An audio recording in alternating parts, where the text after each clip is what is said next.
Di sini panas banget. Alvin, di mana Alvin posisi? Di Solo, Bu. Ya. Solo ya. Ya, Bu. Solo sambil agak susah buat on cam, Bu. Darinya. Oh ya. Oke, siap, nggak apa-apa. Kalau memang ya saya maklumi kalau misalnya ada kesulitan, tapi kalau misalnya ada yang tidak kesulitan, bolehlah kita sharing-sharing wajah ya, supaya saya enak melihat itu kayak ada teman saya bicara. Oke ya. Jadi ini memang waktunya sangat kritis tuh. Lintang tuh udah keren banget ya, kriwilnya mantap Lintang. Top. Jadi memang ini waktu yang kritis ya, waktu bobo, waktu istirahat, waktu PW di atas kasur gitu. Tapi saya akan coba membawakan materi ini sampai dengan jam 4 nanti. Mudah-mudahan tidak membuat kalian terkantuk gitu ya. Karena saya akan teriak satu-satu. Ada saat-saat saya akan bung-bung gitu. Oke, nah kalau kemarin kita sebelum UTS kita bicara masalah etika, kita bicara masalah satu level di atas pelanggaran etika yaitu pelanggaran disiplin, gitu ya. Setelah UTS kita naik level lagi bukan menjadi koruptor, tetapi memahami korupsi, levelan lagi ya, nggak boleh menjadi koruptor. Jadi bedanya apa Bu dengan pelanggaran kode etik dan pelanggaran disiplin? Nah, kalau kita bicara mengenai pelanggaran kode etik dan pelanggaran disiplin sebagai aparatur sipil negara, itu adalah pelanggaran administratif yang sanksinya adalah sanksi administratif. Contohnya adalah penurunan pangkat dan jabatan, pemberhentian dengan tidak hormat, lalu di downgrade selama berapa tahun, lalu pemberhentian tunjangan, katakanlah selama berapa tahun, itu adalah sanksi-sanksi yang dikenakan terhadap pelanggaran disiplin dan pelanggaran kode etik. Nah, kalau korupsi, ini sudah beda lagi rumahnya. Korupsi itu merupakan ranah pidana. Jadi sudah merupakan tindak pidana. Artinya, selain sanksi administratif yang saya sebutkan tadi akan dikenakan kepada si koruptor, selaku penyelenggara pemerintahan negara, maka terhadap si koruptor juga akan diberikan sanksi yang kaitannya dengan dia selaku person, selaku orang, bukan selaku ASN, tetapi selaku person, yaitu apa? Pidana penjara. Jadi udah dipecat atau udah dipecat gitu ya dengan tidak hormat pula, lalu akibat hukum karena dia melakukan tindak pidana tidak sebatas pelanggaran kode etik dan disiplin tetapi tindak pidana korupsi, maka dia harus dipidana.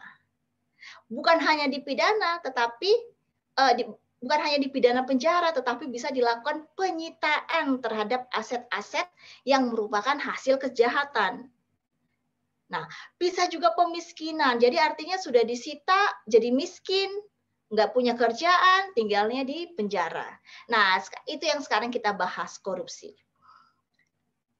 Jadi kita akan membahas apa itu korupsi, bagaimana sejarah korupsi, apakah korupsi ini merupakan nasib bangsa Indonesia gitu ya, sudah digariskan oleh Tuhan Yang Maha Esa Bu. Kita nggak bisa nih tutup mata bahwa ini sudah menjadi warisan budaya gitu.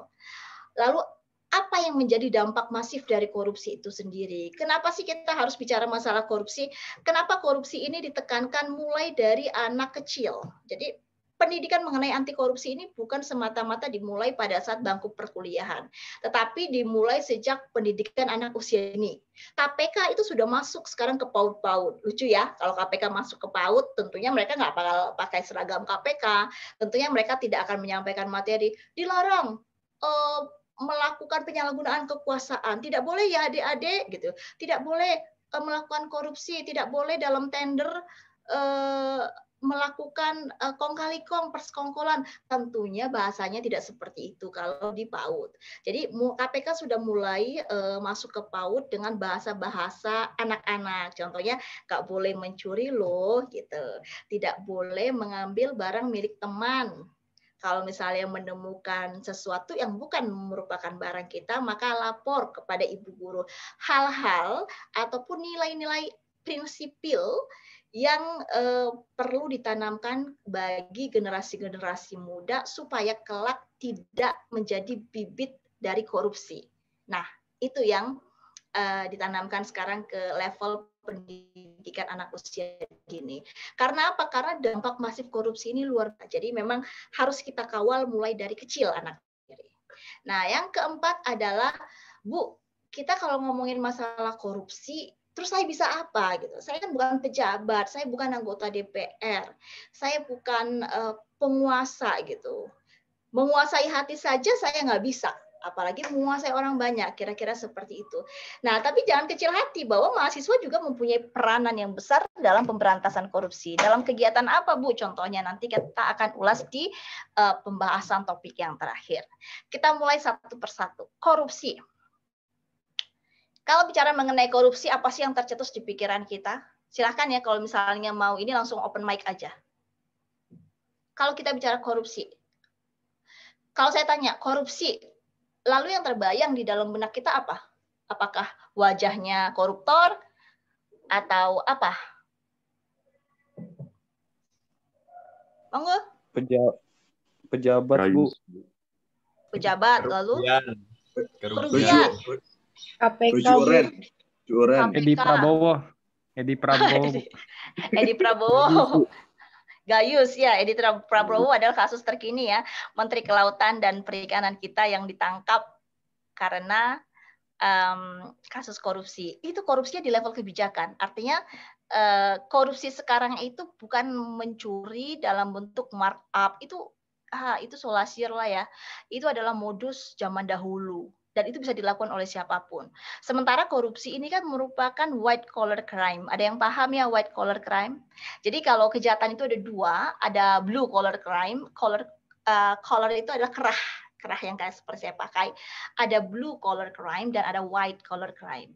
Apa Bu yang membedakan? Kalau blue collar crime itu adalah kejahatan-kejahatan konvensional. Misalnya mencuri, menjamret, menganiaya, melakukan pembunuhan, itu dikategorikan sebagai kejahatan konvensional. Artinya tidak perlu memiliki intelektualitas yang tinggi, memahami seluk-beluk penganggaran, memahami seluk-beluk pengelolaan keuangan negara untuk melakukannya. Tidak perlu memahami ataupun memiliki kompetensi di bidang IT yang mumpuni, nggak perlu. Yang diperlukan adalah kenekatan, ya, kenekatan dan hati nurani yang sudah tidak ada. Cuma perlu itu, ya. Itu adalah kejahatan kerah biru atau blue collar crime.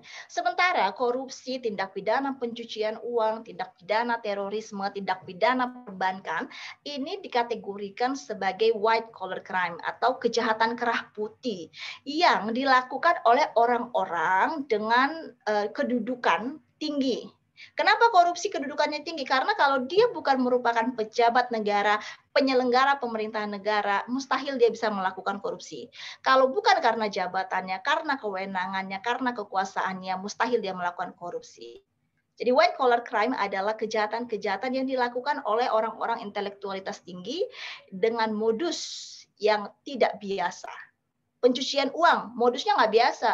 Pencucian uang di sini bukan berarti ambil uang lalu cuci pakai deterjen, bukan.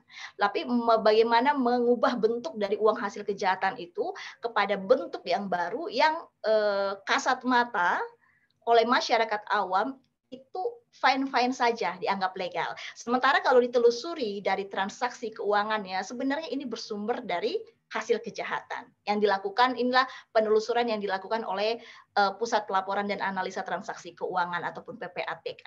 Nah, sama halnya seperti Menteri Kelautan dan Perikanan kita yang ditangkap oleh KPK beberapa waktu lalu. Kasus korupsi yang menjerat yang bersangkutan itu adalah kasus korupsi di level kebijakan, ya. Kebijakan yang menguntungkan oknum tertentu, merugikan bangsa. Yang dinilai ada unsur korupsi di dalamnya. Bagaimana pembuktiannya? Karena kita tunduk kepada azas presumption of innocence, artinya sebelum seseorang itu diputus oleh majelis hakim bersalah, kita harus menerapkan azas praduga tak bersalah. Jadi emang dia salah, Bu. So far belum ada putusan. Tetapi asumsinya kalau ditangkap tangan oleh KPK sampai dengan saat ini belum ada yang lepas. Artinya belum ada yang bebas, ya, bebas dari tuntutan KPK. Jadi kalau kita bercermin dari sepak terjangnya KPK sih ya kemungkinan dia bersalah. Tetapi kembali lagi kita menganut asas praduga tak bersalah, kita ikuti saja perkembangan kasusnya, kita lihat proses pemeriksaannya, dan kita akan buktikan apakah bersalah atau tidak. Nah, itu. Jadi kalau bicara masalah korupsi, ada Edi Prabowo, ada Gayus Tambunan, itu luar biasa. Nanti saya akan cerita di sesi di sejarah korupsi. Lalu ada koruptor, ada pejabat segala macam. Ada nggak dari kita yang ketika kita mendengar kasus korupsi beranggapan bahwa baik kok gitu? Korupsi itu sesuatu yang positif, ada nggak? Kalau ada, berarti kita perlu apa ya? Perlu tidak sekedar pendidikan etika dan anti korupsi gitu ya. Kita perlu diruat dulu gitu ya. Berarti ada yang salah nih, ada yang korset nih dengan dengan otak kita pasti ada yang salah. Nah, itu dia korupsi. Korupsi dari bahasa Latin corruptio itu didefinisikan menjadi beberapa terminologi. Semuanya konotasinya adalah positif. Semuanya adalah negatif. Tidak ada yang positif. Nih, kebusukan. Yang namanya busuk itu kan bau ya, akan bisa dicium gitu. Kebusukan, keburukan, kebejatan gitu ya, ketidakjujuran, dapat disuap, tidak bermoral, dan penyimpangan dari kesucian. Jadi kalau kita bicara masalah korupsi itu pasti sudah menjadi sesuatu yang negatif. Bahkan menjadi sesuatu yang tidak suci lagi. Artinya kalau tadinya lurus, dia dibelokkan. Inilah penyimpangan dari kesucian. Ini definisi-definisi yang berarti corruptio dari bahasa Latin, yaitu bahasa awalnya kata korupsi. Nah, beberapa pakar juga turut menyumbangkan pemikirannya ya mengenai definisi korupsi itu sendiri. Subekti berpendapat bahwa korupsi adalah perbuatan curang. Jadi saya highlight dengan font merah poin-poin penting dari pendapat para pakar. Yang pertama adalah perbuatan curang. Kalau kita bicara curang berarti ini tidak sesuai aturan. Gitu. Nggak ada curang itu yang sesuai dengan aturan. Sesuai aturan kok Bu kalau curang itu. Gitu. Nggak ada. Yang kedua adalah Subekti meng-highlight bahwa korupsi tindak pidana. Jadi levelnya tidak sebatas pelanggaran administratif, tetapi sudah merupakan pelanggaran undang-undang dan ranahnya adalah ranah pidana. Oleh karena itu wajib diperhadapkan di hadapan hukum untuk dimintai pertanggungjawabannya guna memenuhi prinsip keadilan yang berlaku di masyarakat. Lalu yang ketiga unsur yang ditekankan oleh Subekti adalah adanya kerugian keuangan negara. Nah, ini unsur yang mutlak. Kalau di dalam undang-undang tidak ada tindak pidana korupsi kita, unsur kerugian keuangan negara itu wajib dibuktikan. Ya, wajib Waduh, Alvin rapi banget pakai blazer. Saya jadi nggak enak. Oh, nggak apa-apa. Santai aja Bu saya. Saya sampai minum ya, sambil minum ya. Kalau mau yang sambil makan silahkan loh ya. Lagian kalau mau makan Indomie juga nggak bakal kecium ke kita ya. Jadi nggak bakal bikin baper. Monggo kalau mau sambil snack time. It's okay lah. Yang penting mendengarkan. Thank you. And limited minutes. Thank you Mbak Yola. Nah, itu tadi 3 poin penting yang di-highlight oleh Subekti. Perbuatan curang, tindak pidana, dan ada kerugian keuangan negara. Nah, sekarang kita beralih ke Baharudin Lopa. Ada yang tahu nggak Baharudin Lopa itu siapa? Pernah baca, pernah dengar? Kayaknya temannya kakek saya, gitu. Bisa jadi. Siapa yang tahu Baharudin Lopa? Gak ada yang tahu? By the way, kalian kelahiran tahun berapa? Supaya saya kalau menceritakan kasus-kasusnya, karena memang kasus-kasus korupsi yang akan menjadi contoh kita ini adalah kasus korupsi yang sudah terbukti gitu ya. Jadi ya memang sudah ada di tahun-tahun mungkin sebelum teman-teman ini paham korupsi itu apa. Gitu. Kalian kelahiran tahun? 2000 sama 99 mungkin Bu. 2000 sama 99. Berarti saya 98 Bu. 98. Bukan saya 2003 Bu. Apa? Siapa 2003? Enggak Bu. Karena ini berdasarkan real ya, bukan berdasarkan face ya. Kalau berdasarkan face itu variatif gitu ya. Nah, Oke, jadi nanti kasus-kasus korupsi yang akan ada 4 kasus korupsi besar Indonesia itu terjadi di usia kalian 7-8 tahun. Jadi saya perlu effort nih untuk menjelaskan kronologinya. Nah, Baharudin Lopa itu siapa, Bu? Itu adalah favorit saya, tokoh idola saya. Tokoh idola saya, iya. Kenapa saya mengidolakan beliau? Jadi begini, salah satu cara untuk menjaga integritas, saya sharing ya, artinya saya berkomitmen untuk tetap menjaga integritas, mudah-mudahan sepanjang hidup saya terjaga, amin, kita saling mengingatkan ya. Tetapi salah satu cara saya untuk bisa saya menjaga integritas adalah mengidolakan seseorang tokoh. Yang saya karena pertimbangan tertentu, wah ini idola saya. Dan buat saya Baharudin Lopa adalah representasi dari karakter tokoh anti korupsi yang pas banget dengan saya. Nah, beliau adalah mantan Jaksa Agung pada saat pemerintahan Abdurrahman Wahid. Sekarang sudah almarhum beliau. Dia mantan Jaksa Agung. Kenapa saya mengidolakan dia? Karena begini, mohon maaf ketika kita punya sanak saudara, saya juga punya sanak saudara yang bekerja di kejaksaan. Ya, saya ataupun beberapa orang punya stereotip PNS itu korup ya. Dan stereotip itu ataupun pandangan itu belum bisa kita ubah karena memang pemberantasan korupsi kita belum kelar gitu karena kasus itu masih ada dan ada gitu, masih dicederai oleh kasus-kasus oleh oknum itu. Jadi saya berpandangan bahwa salah satu instansi pemerintahan yang paling diuji dalam pemberantasan tindak pidana korupsinya adalah Kejaksaan Agung.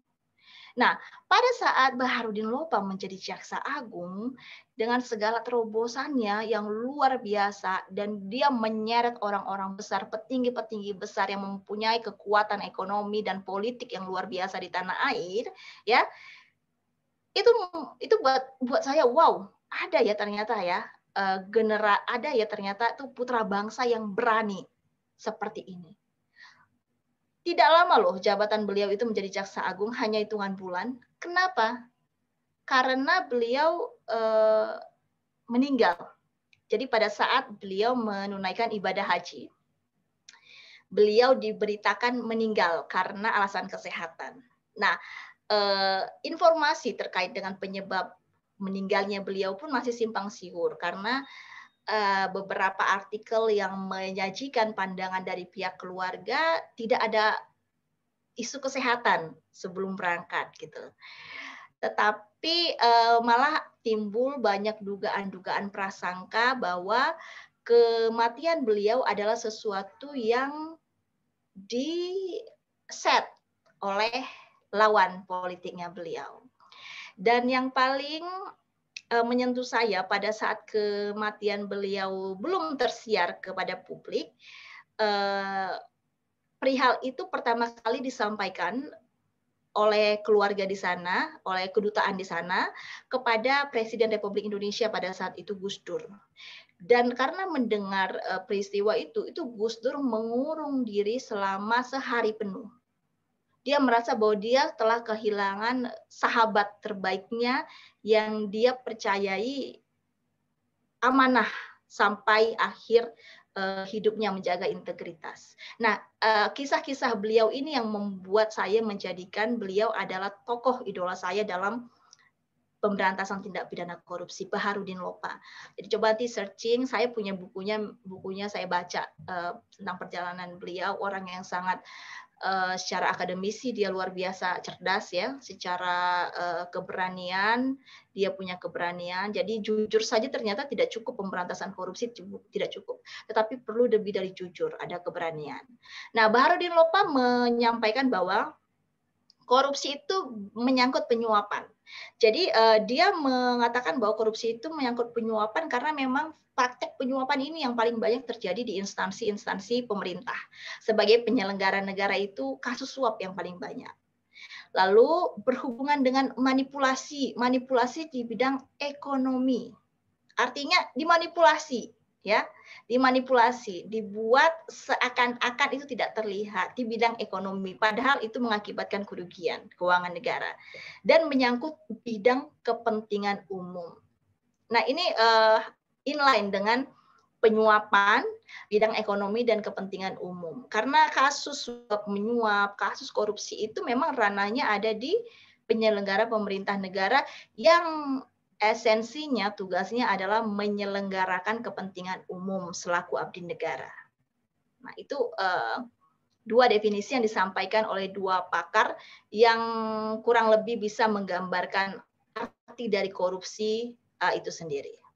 Nah, kalau kita coba conclude, simpulkan bahwa korupsi itu pasti sesuatu yang amoral, sudah bertentangan dengan moral, itu nggak bisa ditawar, pasti.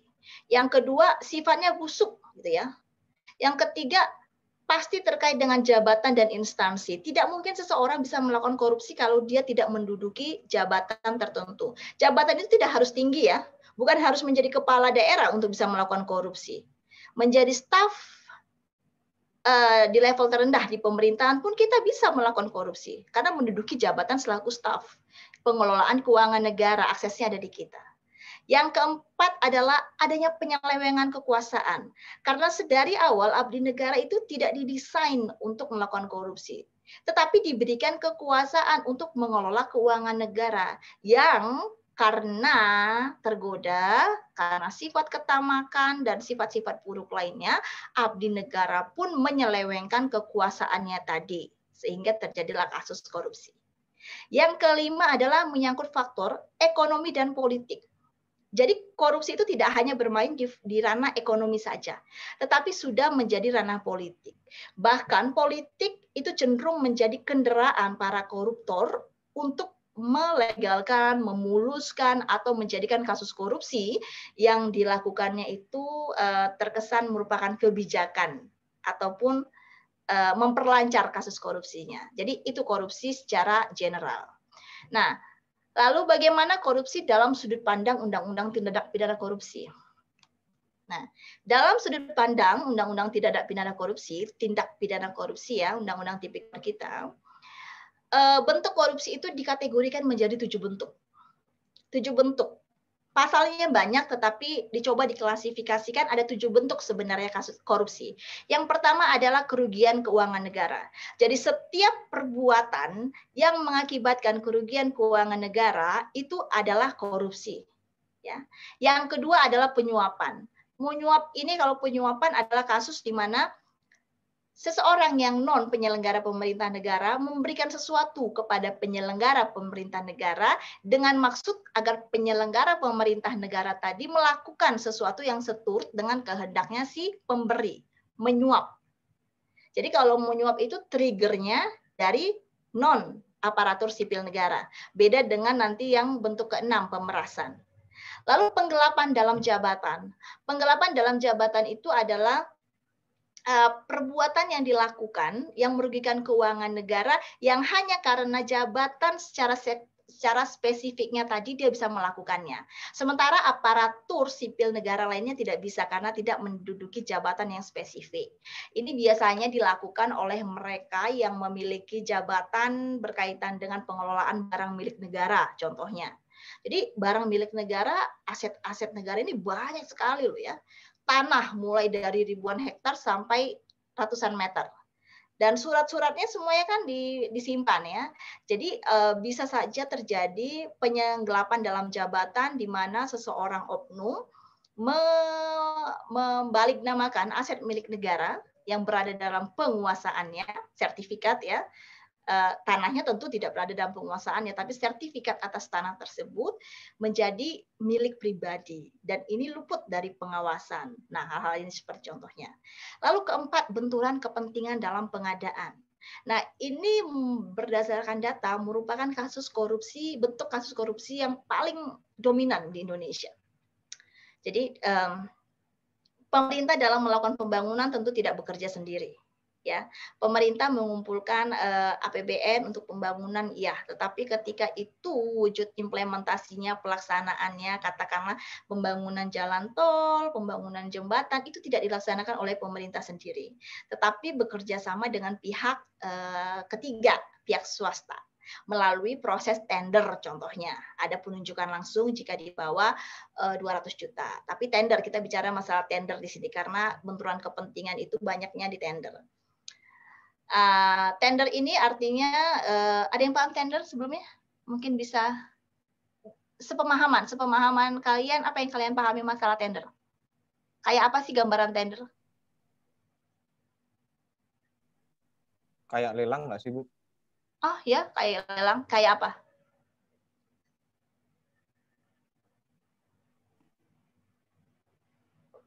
Kayak apa? Alvin ya? Kayak kontraktor, Bu. Kontraktor. Izin menanggapi, Bu. Siapa? Ini ya. Dan Nembesa Ginting. Oke, ya Dan. Gimana Dan? Kalau sepengetahuan saya, kalau tender itu jadi dikumpulin dulu penjual atau penyedia jasanya. Nanti di situ kayak dibahas tentang harga dan kualitas yang dibutuhkan. Apabila salah satu tender itu cocok dengan harga dan kualitas yang dibutuhkan, baru nanti pemerintah memilih tender tersebut itu sesuai dengan kriteria dari pemerintah nih, Bu. Ya, betul. Ya, kurang lebih seperti yang disampaikan oleh Damping itu ya, Dan. Jadi tender itu begini. Untuk menyelenggarakan pembangunan, katakanlah membangun jembatan, pemerintah itu harus menentukan terlebih dahulu spek dari jembatan. Itu pemerintah yang menentukan. Ya, misalnya, kita butuh jembatan dengan mendatangkan ahli-ahli tentunya dengan kekuatan sekian supaya harapannya bisa bertahan sampai berapa puluh tahun ke depan. Besinya, besi ulirnya berapa ukurannya ada tuh ya. Jadi ada spek-speknya disusun secara detail.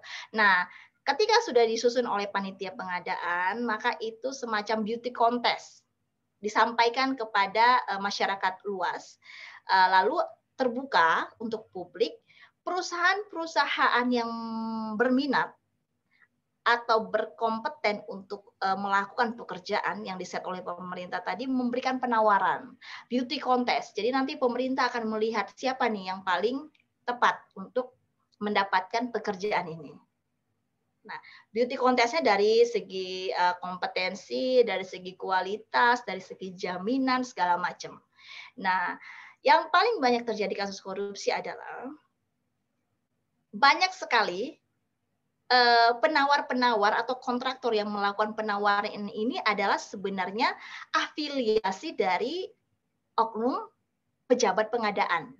Saya katakan afiliasi kenapa? Karena sebenarnya sudah terjadi persekongkolan sebelumnya dengan kontraktor tertentu.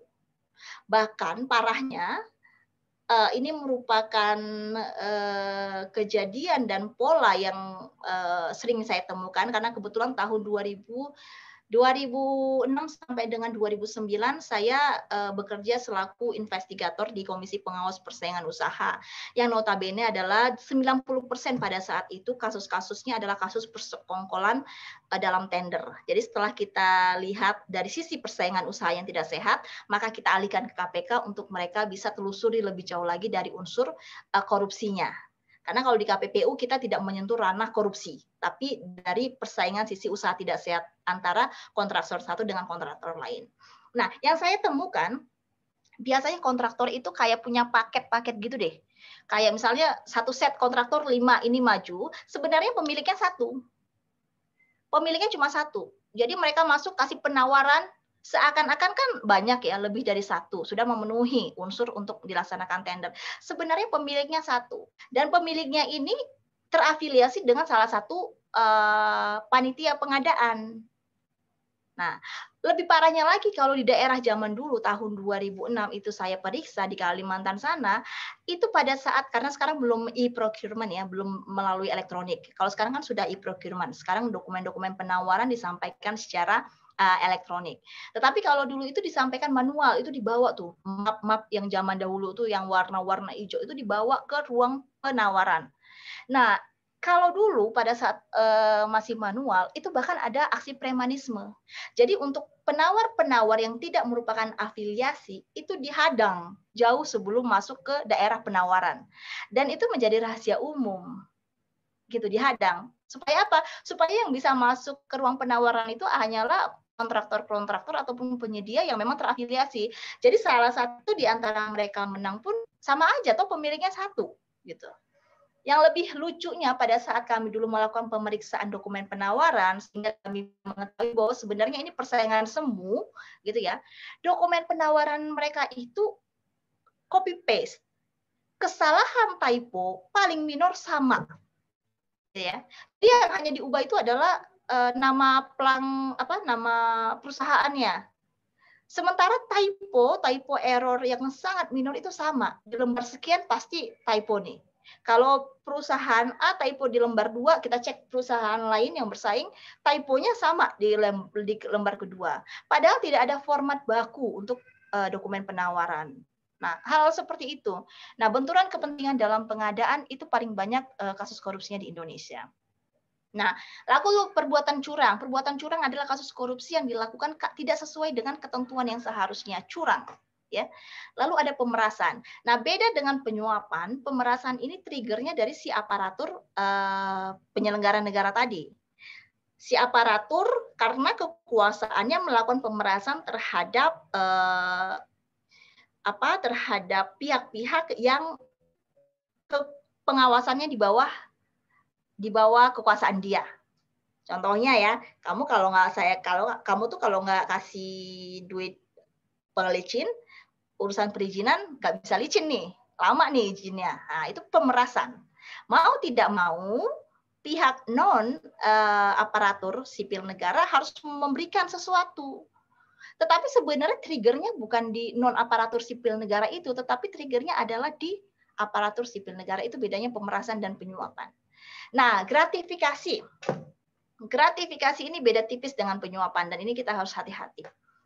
Gratifikasi adalah pemberian sesuatu yang baik berupa barang ataupun sesuatu yang dapat diberikan nilai nominalnya kepada penyelenggara negara.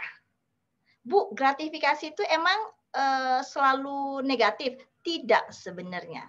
Gratifikasi itu tidak negatif.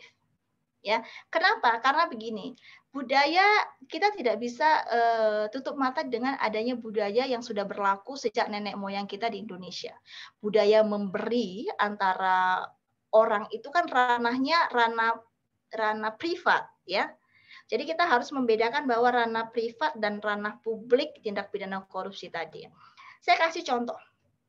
Jadi di dalam gratifikasi itu setiap penyelenggara negara itu yang menerima pemberian senilai lebih dari sekian, saya lupa, nanti akan didetailkan oleh kelompok 8 kalau saya tidak salah, nanti ya minta tolong kelompok 8 karena itu juknis dan juklaknya banyak sekali. Itu wajib melaporkan kepada unit kepatuhan internal di organisasinya atau kepada KPK. Pelaporannya mudah, ada akses di situs KPK. Jadi wajib melaporkan. Ya, kalau melaporkan berarti kita penerima gratifikasi, Bu. Ya, tetapi tidak selamanya konotasi negatif itu dibebankan kepada penerima gratifikasi.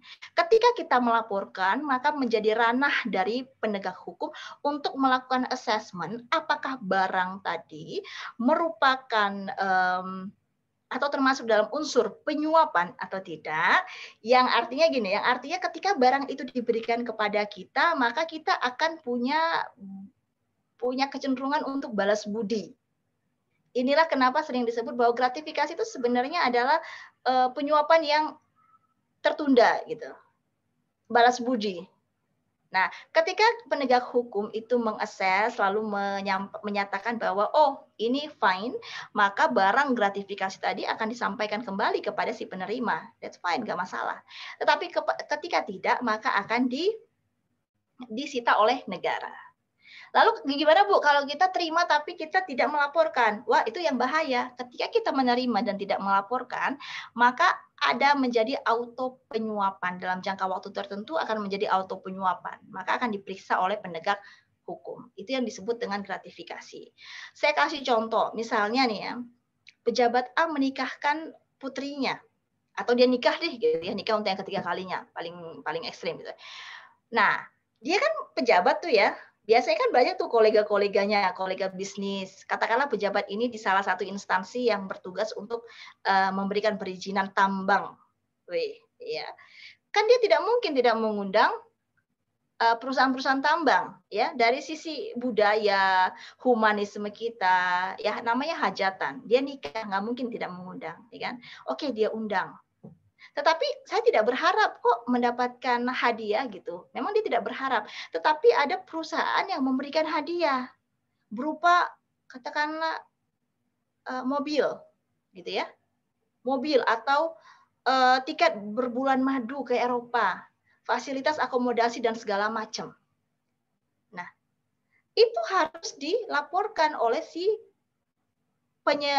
pejabat tadi kepada UKI, unit kepatuhan internal di kantornya, atau melalui KPK langsung. Supaya apa? Supaya dia terhindar dari adanya penyuapan.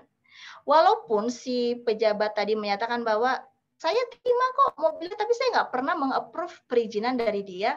Itu kan sekarang. Yang namanya balas budi itu orang nggak minta hari ini loh. Hari ini kita punya mobil, kita nggak minta dia kasih izin kita hari ini. Itu namanya balas budi.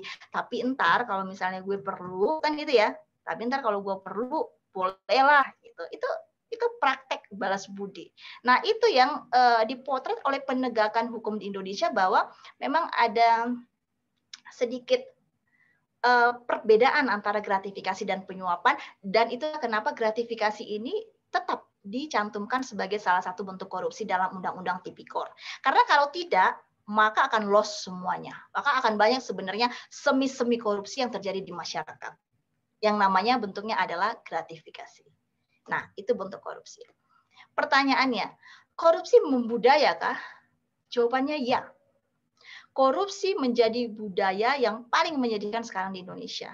Pertanyaan kedua, why? Kenapa? Apakah kita bangsa yang dikutuk? Ya, apakah memang nasib bangsa Indonesia menjadi bangsa yang koruptor itu sudah digariskan oleh Tuhan? Kira-kira seperti ini. Pertanyaan-pertanyaan yang muncul. Kenapa sih, apa yang menjadi akar permasalahan dari budayanya korupsi ini? Nah, kita perlu belajar sejarah korupsi. Ternyata korupsi itu bersejarah juga, luar biasa ya. Saya antara mau ketawa atau mau sedih, saya juga bingung korupsi di Indonesia bersejarah gitu ya.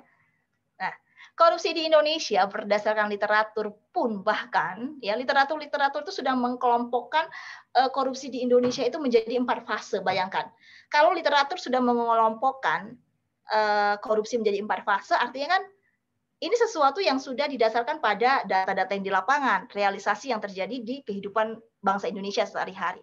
Yang pertama adalah zaman kerajaan.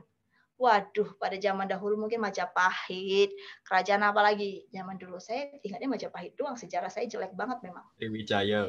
Sriwijaya, Singosari, ya, kerajaan-kerajaan Angling Dharma, pokoknya film Angling Dharma. Angling Dharma bukan nama kerajaan, ya itu contoh film-film kerajaan gitu. Zaman kerajaan pun ternyata praktek korupsi sudah ada, gitu ya. Melalui apa, Bu? Melalui pemungutan upeti, pajak terhadap rakyat yang tidak sesuai dengan besarannya dan masuk ke dalam kantong personal ataupun oknum tertentu, tidak sampai kepada kerajaan itu sendiri. Padahal sebenarnya pemungutan upeti sama seperti yang kita lakukan sekarang adalah pemungutan pajak. Itu legal, ya kan? Legal, tetapi proses dia dipungut sampai dimasukkan ke dompet negara ini yang riskan. Karena banyak penyunatan di dalamnya gitu ya. Bagiannya si A, bagiannya si B, bagiannya si C, sampai ke negara tinggal receh. Nah, itu zaman kerajaan. Sama dengan zaman penjajahan pun tindak pidana korupsi dalam bentuk pemungutan upeti ini masih berlangsung. Bedanya apa? Bedanya ada koalisi baru, yaitu koalisinya adalah penjajah Belanda. Kalau dulu saya kalau bicara dulu-dulu itu, saya kadang harus ingat dulunya saya beda dengan dulunya kalian. Pernah nonton film-film sejarah yang orang Belanda, ini mungkin saya pelafalannya yang tidak tepat ya, yang overdome, yang gitu-gitu. Pernah nggak? Nggak pernah, oke.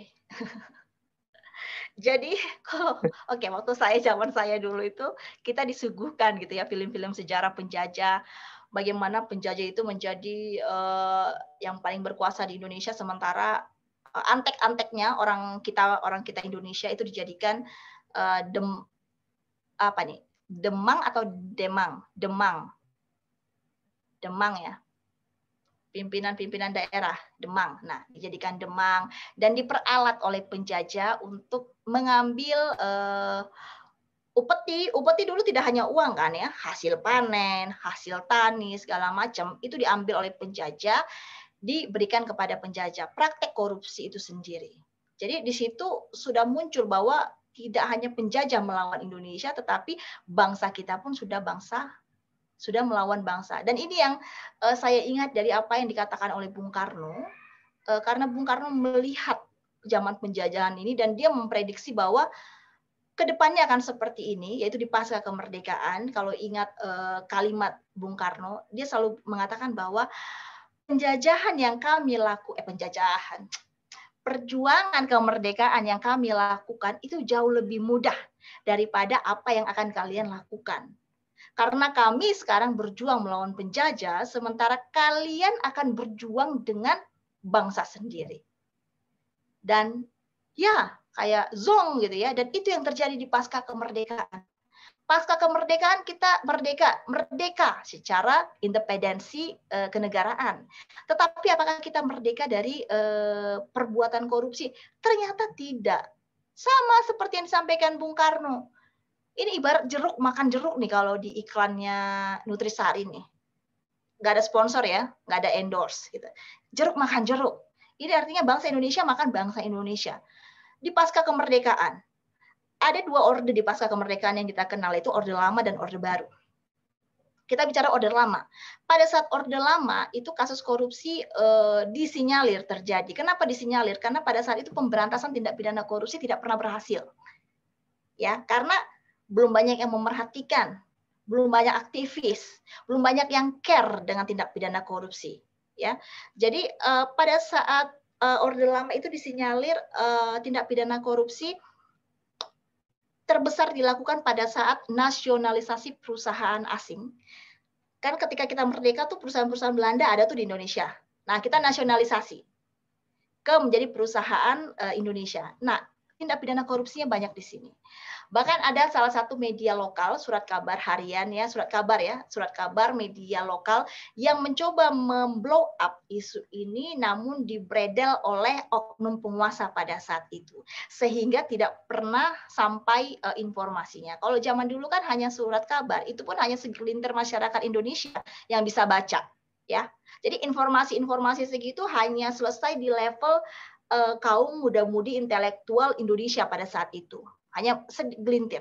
Kalau sekarang kan beda. Melalui informasi kita punya gadget 1, 2, 3 atau bahkan 4 kita berlangganan media ini, media itu, semua akses informasi gampang diperoleh. Kalau dulu melalui surat kabar saja. Itu dibredel surat kabarnya, ditutup, lalu terbungkam. Nah, masuk ke Orde Baru. Itu luar biasa lagi. Siapa pemimpin Orde Baru kita? Pak Harto. Oh ya, Soeharto. 32 tahun memerintah. Ya, bahkan beberapa media asing, tidak pernah media Indonesia ya, media asing itu mereka memetakan koruptor terbesar di seluruh dunia, dan itu Pak Harto selalu ada dalam top 3. Ya, ini tuh peringkat ketiga terbesar lah. Kadang media satu bisa peringkat 1, media yang 2 bisa peringkat 2, tapi ya itu teruslah 1, 2 aja top 3 terus, bersaing dengan Filipina. Jadi dan Argentina, lalu beberapa negara, tapi kan dinamis tergantung dari tahun berapa penelitian itu. Tetapi semuanya itu Pak Harto selalu bertengger di top 3, ya, pencapaian yang hanya menyedihkan, top 3. Nah, kenapa? Karena selama Orde Baru kita paham atau kita pernah membaca buku, kita pernah melihat kasusnya, yang berkuasa hanyalah Soeharto dan para koalisinya. Koalisinya itu bisa berasal dari lingkup keluarga ataupun lingkup rekanan bisnisnya. Itulah kenapa sampai ada terminologi keluarga cendana. Ya, nggak pernah tuh ada keluarga, saya cuma tahu keluarga cendana dan keluarga cemara. Hanya itu. Kalau Keluarga Cemara dulu film Abah, Ragil, Ois, itu film yang enak banget itu kalau pulang sekolah lari-lari gitu ya. Kalian tahu nggak sih kalau saya cerita Keluarga Cemara dan kalian nggak sia-sia saya? Tahu. Tahu ya, yang sekarang ada versi barunya ya. Iya. Nah, Bu, kalau dulu tuh saya SD apa SMP itu lari-lari dari SD kayaknya SD versi awal. Itu sangat menyentuh filmnya. Dari orang kaya menjadi orang miskin dengan segala keterbatasannya. Oh ya, kemarin Keluarga Cemara ada di bioskop juga ya. Benar-benar saya tonton juga. Nah, Keluarga Cendana itu sampai ada terminologi keluarga cendana. Siapa keluarga cendana? Yaitu Soeharto, anaknya, cucunya, ponakannya, menantunya, segala macam. Dan mereka adalah pemilik ataupun pemegang saham ataupun penguasa, katakanlah tidak pemegang saham hitam di atas putih, tetapi secara real adalah mereka adalah yang mendominasi perusahaan milik negara, BUMN. BUMN itu menjadi kendaraan mereka untuk memperkaya diri sendiri dan golongannya. Sementara filosofi dibangunnya BUMN, didirikannya BUMN adalah supaya negara bisa mendapatkan profit melalui perusahaan BUMN. Karena kan negara tidak boleh profit oriented. Tetapi negara ini butuh uang untuk menjalankan negara, untuk melakukan pembangunan. Bagaimana caranya? Maka dibentuklah perusahaan yang disebut dengan badan usaha milik negara, badan usaha milik daerah, yang sistem pengelolaannya itu dilakukan seperti pengelolaan korporasi, supaya profesional karena dia profit oriented. Dan namun anggaran, dana dan profitnya itu adalah milik negara, mayoritas dimiliki oleh negara. Nah itu, jadi pasca kemerdekaan pun kita masih korupsi. Saat ini bebas dari korupsi kah? Enggak, sebenarnya enggak. Jadi sebenarnya cita-cita kita, kenapa ada etika dan pendidikan anti korupsi? Cita-cita kita adalah satu, ketika nanti kita punya, saya udah punya anak. Ketika kalian punya anak, ketika kalian punya cucu, saya punya cicit, gitu ya. Mudah-mudahan literatur yang akan diperoleh oleh cucu dan cicit kita ini nggak ada lagi gitu loh. 4 ini nggak ada gitu. Tapi kalau ya zaman kerajaan tidak mungkin. Yang namanya sejarah itu tidak mungkin kita lupakan, ya kan? Bahkan Soekarno sendiri mengatakan bahwa jas merah. Apa jas merah? Siapa yang tahu jas merah? Itu slogan Soekarno yang terkenal. Nggak ada yang tahu jas merah? Tahu, Bu. Apa? Apa Sebutlah, Z? open mic aja. Oh ya, jangan Silakan sekali-sekali Mas Dedet. menggunakan sejarah. Betul, Ya. Gusti ya? Ya, Gusti Aki. Siapa sih? Saki apa Gusti? Nah itu. Featuring Jangan berdua. sekali-sekali, oke, featuring, oke. Udah kayak collapse. Lagu jangan sekali-sekali melupakan sejarah. Nggak bisa kita pungkiri, sejarah itu menjadi pembelajaran, ya kan? Sama halnya seperti jangan sekali-sekali melupakan mantan. Baik buruknya mantan itu adalah perjalanan kita. Yang baik pasti membuat kita lebih baik. Yang buruk ya alhamdulillah, puji Tuhan, terlepas dari mantan yang buruk, kan begitu. Jadi jangan dihilangkan sejarahnya. Sama seperti korupsi. Tujuan kita adalah, oh besok nih cucu saya nggak ada lagi nih, fase ini hilang nih dari literatur. Itu tujuan kita saat ini. Sekarang oke lah, kita masih harus pelajari saat ini karena yang masih ada. Saat ini kasus korupsi kita apa? Saya coba kasih contoh nih. 4 kasus korupsi terbesar. Yang pertama adalah kasus korupsi yang dilakukan oleh bupati. Jadi bayangkan ya, ini masih level bupati, masih menguasain 1 kabupaten. Tapi kebetulan kabupaten yang dikuasainya adalah kabupaten yang kaya. Tambang semua, ya kan? Dan dia berwenang untuk melakukan pengurusan ataupun persetujuan atas izin usaha pertambangan. Bupati Kota Waringin Timur itu melakukan tindak pidana korupsi dalam penerbitan izin usaha pertambangan dan merugikan negara sebesar 5,8 triliun. Coba bayangkan, itu 5,8 triliun akan dikonsumsi oleh bupati beserta dengan anak cucunya sampai berapa keturunan habis. Gak bisa saya bayangin. Kadang saya mau bayangkan, saya mau beli kerupuk untuk temannya nasi Padang itu berapa kontainer ya gitu. Gak bisa. 5,8 triliun itu saya mau beli dalam bentuk apa ya gitu. Oke, katakanlah akan ada pembagian buat ini, buat ini, buat ini. Oke, 4 triliun pasti masuk kantong dia gitu. Nah, ini seorang bupati loh ya, belum kepala provinsi, belum pimpinan provinsi, hanya masih pimpinan kabupaten. 5,8 triliun. Gila kan ya? Nah, bantuan likuiditas Bank Indonesia. Ada yang pernah baca mengenai bantuan likuiditas Bank Indonesia ini? Ada yang pernah baca? Belum, Bu. Belum pernah? Atau punya clue? Mungkin izin menanggapi Bu, yang pas waktu krisis moneter 1998 Bu ya? Betul sekali. Siapa itu? Danam Desa Ginting Bu. Oh, Danam Desa. Oke. Ya, sorry Dan. Ya, top. Jadi tahun 1998 itu kan perekonomian internasional itu dilanda oleh krisis moneter. Ya. Berdampak di Indonesia sendiri. Dan ini yang sekarang kita sedang antisipasi sebagai akibat dampak pandemi. Ini yang sedang dijaga oleh Kementerian Keuangan, kolaps gitu ya, featuring Bank Indonesia, featuring lembaga penjamin simpanan, kolaps dalam yang namanya Komite Stabilitas Sistem Keuangan untuk menjaga supaya kita jangan masuk lagi nih ke era 98. Karena once kita masuk ke era 98 itu, waduh, saya nggak bisa bayangkan lagi, karena pada saat 98 berarti kalian belum lahir yang pertama. Yang kedua adalah kalaupun yang lahir tahun 98 itu masih pakai popok ya. Masih belum bisa ngapa-ngapain. Nangis saja belum berirama gitu ya. Tahun itu kebetulan saya sudah menginjak SMP tingkat akhir kelas 3 dan saya merupakan saksi nyata dari kerusuhan yang timbul terjadi pada tahun 98. Kenapa? Karena ternyata krisis moneter ekonomi itu dampaknya tidak hanya karena Indonesia miskin, bukan. Tidak hanya sebatas itu. Kerusuhan, tingkat kriminalitas, ketidakpercayaan pada pemerintah, main hakim sendiri, itu banyak rentetan-rentetannya. Dan yang terjadi pada saat saya kelas 3 SMP, kebetulan saya bersekolah di sekolah yang mayoritasnya adalah bangsa Indonesia keturunan Tionghoa.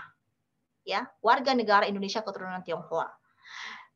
Itu sekolah kami dilempar dengan ban-ban dibakar, ban ya, dihancurkan pagarnya, itu sampai sekolah ditutup selama 2 minggu.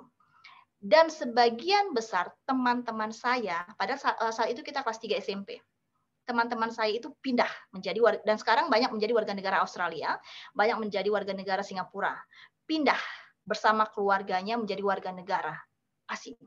Karena memang sudah tidak aman. Kalau dulu sampai di Medan itu ruko-ruko, karena kan keturunan Tionghoa itu memang bisnis.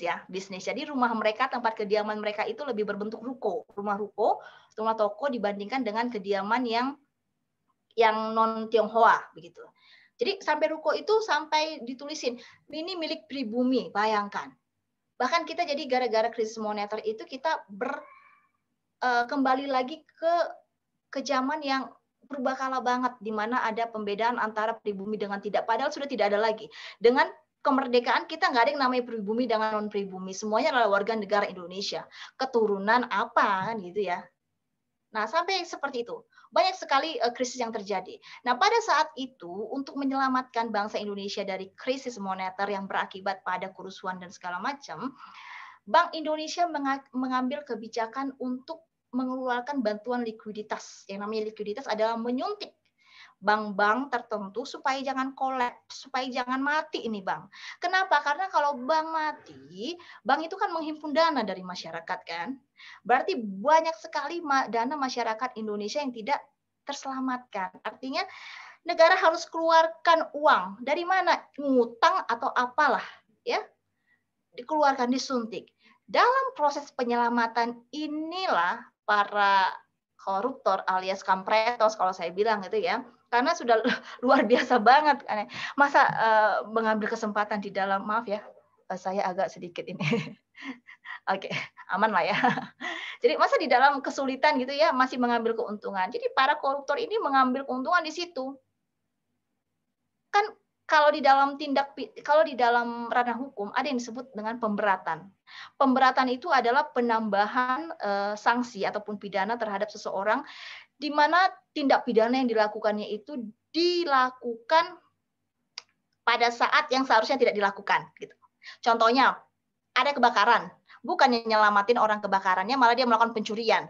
ngamanin barang-barang, tapi bukan ngaman-ngamanin barang-barang terus diserahkan kepada bukan, tapi dibawa pergi gitu. Hal itu yang disebut dengan pemberatan. Ini sama halnya seperti bantuan likuiditas Bank Indonesia. Bahkan salah seorang terpidana di sini ada yang paham itu adalah kolega dekat, bukan kolega dekat, adalah adalah keluarga dekat Presiden kita Susilo Bambang Yudhoyono. Ada yang tahu siapa? Terpidana, salah satu terpidana kasus korupsi adalah besannya Susilo Bambang Yudhoyono, yaitu mertuanya ayahnya Anissa Pohan. Susah banget cluenya saya. Tahu kan ya Anissa Pohan? Nggak ada yang tahu? Ada yang tahu Anissa Pohan nggak? Masa pernah dengar? Iya, Ya, Anissa Pohan tuh Bu. zaman kita dulu ya, zaman kami dulu. Dia tuh model banget deh. Kalau zaman Aneka Yas tuh kalau ngeliat Anissa Pohan gitu ya. Cantik banget gitu. Anissa Pohan itu adalah istrinya menantunya SBY. SBY kan punya 2 anak laki-laki. Menantunya dari anak yang pertama, Anissa Pohan. Dan ayahnya Anissa Pohan ini adalah petinggi di Bank Indonesia dan salah satu terpidana. Apa nih? Izin ke toilet Bu, terus tiba-tiba di bawah sedih banget. Izin ke toilet Bu, sedih banget. Aduh, salah saya bacanya. Oke, yang toilet semonggo ya. Kalau yang sedih banget silahkan tisunya. Yola ya, saya masih SD Bu, pernah dengar tapi lupa. Nggak apa-apa kalau masih SD ingatannya emang agak lupa-lupa. Jadi salah satu besannya SBY pada saat itu merupakan petinggi di Bank Indonesia. Sekarang sudah bebas sih, sudah selesai masa pidananya. Tetapi bayangkan, artinya begini, artinya yang terpidana kali itu adalah betul kan orang-orang yang menduduki jabatan-jabatan tinggi, penyelewengan kekuasaan. Jadi nggak salah yang dikatakan oleh Baharudin Lopa maupun Subekti, itu terkait dengan kekuasaan. Kalau kita nggak punya kekuasaan, nggak mungkin kita bisa korupsi. Gitu. Kalau kita nggak punya kewenangan, tidak mungkin kita bisa korupsi. Nah, yang ketiga adalah kasus IKTP. Nah, ini paling menyebalkan kalau menurut saya. Kenapa? Sebenarnya tidak ada yang benar dari kasus korupsi, tapi kalau kita mau pilih-pilih gitu ya, kalau si Bupati Kota Waringin ini dia korupsi izin usaha pertambangan, artinya yang dia ambil adalah perusahaan-perusahaan tambang gitu ya. Yang notabene adalah perusahaan-perusahaan yang dimiliki orang-orang kaya. Nah, kalau IKTP ini dikorupsi, IKTP itu milik semua warga negara Indonesia gitu ya. Mau yang berpendapatan menengah ke bawah, miskin, di garis kemiskinan, yang bergantung-gantung di garis kemiskinan, ataupun kelas menengah gitu ya, ataupun yang kaya, ini semuanya terdampak. Ayo coba jujur, siapa yang memberikan uang? Terpaksa Bu, ya memang terpaksa, memang begitu sistem kita. Saya nggak nyuap Bu, tapi memang diminta Bu. Iya nggak apa-apa, coba kita sharing. Ada tidak dari kelas ini yang pada saat pengurusan IKTP itu mengeluarkan uang? Saya nggak dicap koruptor kok. Cuman hampir 2 tahun. Akhirnya keluar. Pas saya kuliah di STAN baru keluar. Iya, itu parah memang. 3. Semester 3. Gila kan? Untuk pengurusan IKTP, katanya elektronik KTP, pengurusannya sampai 2 tahun. Mana elektroniknya kan begitu. Padahal IKTP ini akan berlaku seumur hidup. Karena IKTP itu pengadaan 5 tahun, ganti KTP pengadaan 5 tahun, itu tuh menjadi proyek oleh oknum. 5 tahun ganti, kertasnya ganti, kualitas segala macam. Makanya disebut dengan IKTP. Kita dalam rangka satu data Indonesia, nanti ini yang akan nge-link ke semua data kita. Contohnya nih, saya mau beli mobil, pakai IKTP saya. Artinya di pajak daerah saya punya data. Oh, saya punya mobil ini, ya. Misalnya saya ke rumah sakit, kan pakai KTP kan selalu kan di rumah sakit. Oh ternyata saya punya riwayat medis ini, itu loh yang kayak di luar negeri kalau kita nonton NCIS ataupun Criminal Minds yang kalau misalnya ada layar di ciung ciung ciung ciung, and then ketahuan gitu semua datanya terkompilasi jadi satu. Arahnya ke seperti itu, tetapi ya itu dikorup. Bahkan kalau tadi saya ajar ini juga di kelas sebelah. Banyak dari mereka yang bilang saya bayar Bu, diminta 300.000, saya diminta 400.000. Di kelas ini nggak ada yang dimintain. Atau sebenarnya diminta tapi kalian nggak paham karena orang tua yang bayar. Masa nggak ada yang dimintain sih? Lupa Bu, udah lama. Masih lama. Emang sekarang berapa tahun? Usia berapa 20 tahun? saya, Bu. 20 baru 3 tahun yang lalu. Mantan 6 Iya, tahun yang Bu. lalu aja masih ingat kan? Iya sih.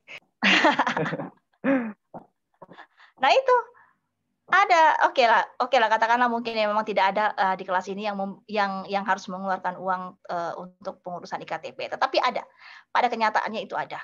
Dan saya kebetulan tidak, saya nggak keluarin uang karena saya di Pisangan Timur. Di Pisangan Timur itu adalah basisnya bea cukai, jadi pas di belakang kantor bea cukai. Nah biasanya basis-basis yang pemerintahan itu agak bersih lah ya, gitu ya. Jadi karena mereka pun ngelihat ini orang pemerintahan masa jeruk makan jeruk kan gitu juga, masa kepala desa, kepala RT ya, ketua RT mau meras ASN kan gitu. Nah itu iktp. Lalu Hambalang, siapa yang tahu Hambalang? Hambalang ini fenomenal pada zamannya. Kalau ada yang tahu Hambalang nggak? Tahu, Bu. Sering dengar, Bu. Apa yang tahu dan sering dengar ya? Nggak apa-apa, langsung nyaut-nyaut aja. Wisma Atlet. Wisma Atlet yang di daerah Bogor sana. Ya, Zaman Hambalang. Oh ya, zaman SBY. Ini fenomenal. Kenapa? Karena pada saat itu jadi ada iklan anti korupsi. Nah, ini di kalangan-kalangan aktivis ataupun kita yang akademisi di bidang etika dan pendidikan anti korupsi itu sering kita jadikan lelucon, lucu-lucuan. Bukan gibah sih, kalau gibah kan lebih cenderung kepada menceritakan hal-hal yang tidak terbukti. Nah, ini terbukti loh ya, secara hukum juga terbukti, wong udah dipidana ke orang-orangnya. Jadi kita suka ini. Karena pada saat itu fenomenal sekali di TV, di siaran televisi segala macam ada iklan kampanye anti korupsi. Katakan tidak pada korupsi dengan begini nih gerakannya, tidak pada korupsi, ada tangan di depan, dan mayoritas personil yang ada di dalam iklan anti kampanye anti korupsi itu masuk semua ke BUI karena korupsi. Itu fenomenal sekali. Termasuk di dalamnya adalah Sultan Batu Gana, termasuk di dalamnya adalah Angelina Sondak. Nah, Angelina Sondak nggak ada yang tahu. Tahu. Kenal, Bu. Tahu, Bu. Kenal. Kalian kenalnya Aukarin, Anya Geraldine. Enggak, Bu. Yang tahu Kenal. kenal ya? Kenal Iya, Angelina Sondak. Jadi pada saat itulah ya, pada saat-saat keemasan Angelina Sondak, bahkan sosok Angelina Sondak ini merupakan representasi 3B. Kalau perempuan ya, brain, beauty, and behavior. Gitu ya. Kenapa? Karena brain dia secara akademis seorang lulusan sarjana, begitu. Bahkan berasal dari keluarga Civitas Akademika dari Universitas Samratulangi Manado. Secara brain and then beauty sudah terbukti melalui ajang Putri Indonesia. Dia Putri Indonesia pada tahun berapa gitu ya. Behavior ini kan mengikuti pada saat itu terbuktinya 3B gitu. Sampai terkuaklah kasus Hambalang ini. Nah, Hambalang ini kasus yang paling, kalau saya katakan, kolapsnya luar biasa para pihaknya. Kenapa luar biasa? Karena tindak pidana korupsi itu diset mulai dari perencanaan anggaran di banggar DPR. Bayangkan ya, wujud Hambalang seperti apa belum tahu. Masih kita berbicara mengenai perencanaan anggaran untuk pembangunan Wisma Atlet Hambalang, jangan kita deh, oknum sudah set bahwa itu akan dikorupsi. Mulai dari perencanaan sampai pelaksanaan. Terbentuklah itu Hambalang yang sampai sekarang mangkrak, tidak dipakai. Dan itu menyeret banyak sekali politisi Partai Demokrat karena memang pada saat kejayaan Partai Demokrat saat itu. Dan mayoritas diantaranya adalah mereka yang terlibat dalam iklan kampanye anti korupsi yang kalau saya tidak salah itu setiap hari pasti muncul. Apalagi kalau di prime time ya, jam-jam malam itu selalu muncul itu iklan anti korupsi. Makanya kita agak ketawa-ketawa kalau misalnya cerita tentang Hambalang. Nah sekarang yang paling menyedihkan lagi, begini, kalau korupsi ini kan kita bicara seandainya nggak dikorupsi kan lumayan tuh ini untuk ini kan begitu ya memang ya kalau kita bicara korupsi, dan itu fine, wajar menurut saya. Coba bayangkan ketika Hambalang ini tidak dikorupsi lalu sudah berdiri gitu ya, berdiri beroperasi Wisma Atlet, dan kita dihadapkan pada situasi pandemi sekarang, kita bisa gunakan ini seperti kita menggunakan Wisma Atlet Kemayoran untuk mengisolasi suspek COVID-19 yang paling tidak tanpa gejala. Ya nggak? Karena yang dengan gejala yang membutuhkan perawatan khusus pasti tempatnya adalah rumah sakit, bukan Wisma Atlet Kemayoran. Nah, sekarang nggak ada Hambalang kan, maka hancur begitu. Sayang sekali kan, akhirnya pemerintah harus kolaps lagi dengan kolaps yang tentunya ada hitung-hitungannya, yang namanya kolaps ya, kolaps dengan swasta. Artinya menggandeng hotel-hotel tertentu untuk menjadi tempat isolasi. Nah, sekarang hotel itu bukan tempat rekreasi lagi, bahkan isolasi. Nah, ini juga sekarang untuk teman-teman yang senang staycation, mungkin weekend-nya terlalu penat gitu ya, weekdays-nya terlalu penat, lalu pengen staycation, pastikan bahwa tempat kita melakukan staycation itu adalah hotel-hotel yang tidak merupakan tempat isolasi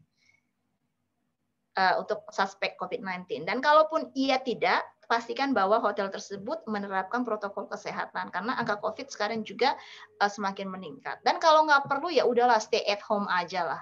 Bosen tuh stay at home, ya ngapain lah. Banyak yang harus dikerjakan gitu ya. Tapi kalau memang harus beraktivitas di luar ya patuhilah protokol kesehatan. Itu intermezzo sedikit. Nah, itu korupsi yang terbesar yang bisa saya sampaikan ya.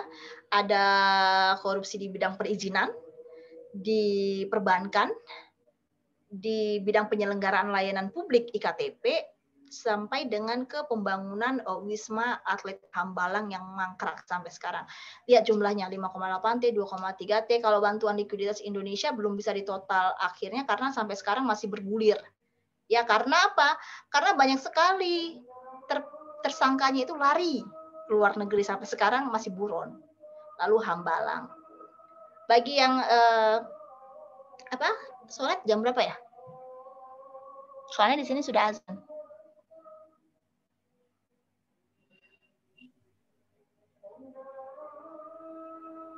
Sudah mulai kan sholat? Biasanya tunggu azannya selesai sih. Oke. Oke. Kita lanjut aja ya, karena memang saya sampai jam 4, jadi kalau yang ingin sholat, monggo ya.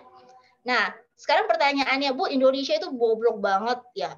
Ya bobrok gitu. Tetapi apakah hanya Indonesia sendiri? Ternyata enggak gitu. Jadi kalaupun kita bobrok masih punya teman. Temannya paling enggak di lingkup Asia gitu ya, bukan suatu prestasi gitu ya.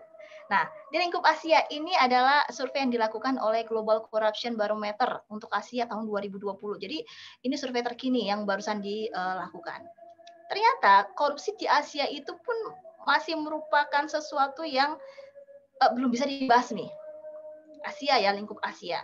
Kalau kita bicara lingkup Eropa, lebih cenderung bersih dari kasus korupsi, walaupun ada ya. Nah, kalau di Asia, bahkan dari survei yang dilakukan, 1 dari 3 orang, ditanya doang ini, 1 dari 3 orang yang ditanya berpendapat bahwa anggota parlemen itu korup. Persepsi ya, persepsi itu. Ya, anggota parlemen itu kalau di Indonesia adalah DPR, House of Representative ya, anggota parlemen.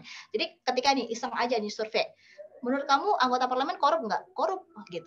1 dari 3 orang berpendapat bahwa mayoritas anggota parlemen korup. Artinya apa? Artinya kasus korupsi ini masih menjadi sesuatu yang real di masyarakat. Bahkan persepsi orang terhadap korupsi pun masih seperti itu tendensinya, masih negatif. Nah, 1 dari 5 orang yang menggunakan layanan publik dalam kurun waktu 12 bulan terakhir tahun 2020 ini bahkan melakukan suap untuk untuk bisa memperoleh layanan publik yang seharusnya diperoleh tanpa biaya atau free of charge. Bahkan 1 dari 5 orang itu harus mengeluarkan uang, sama seperti ketika seseorang harus mengeluarkan 300.000 supaya IKTP-nya terbit. Itu kan cermin dari bahwa praktek korupsi di Indonesia masih ada.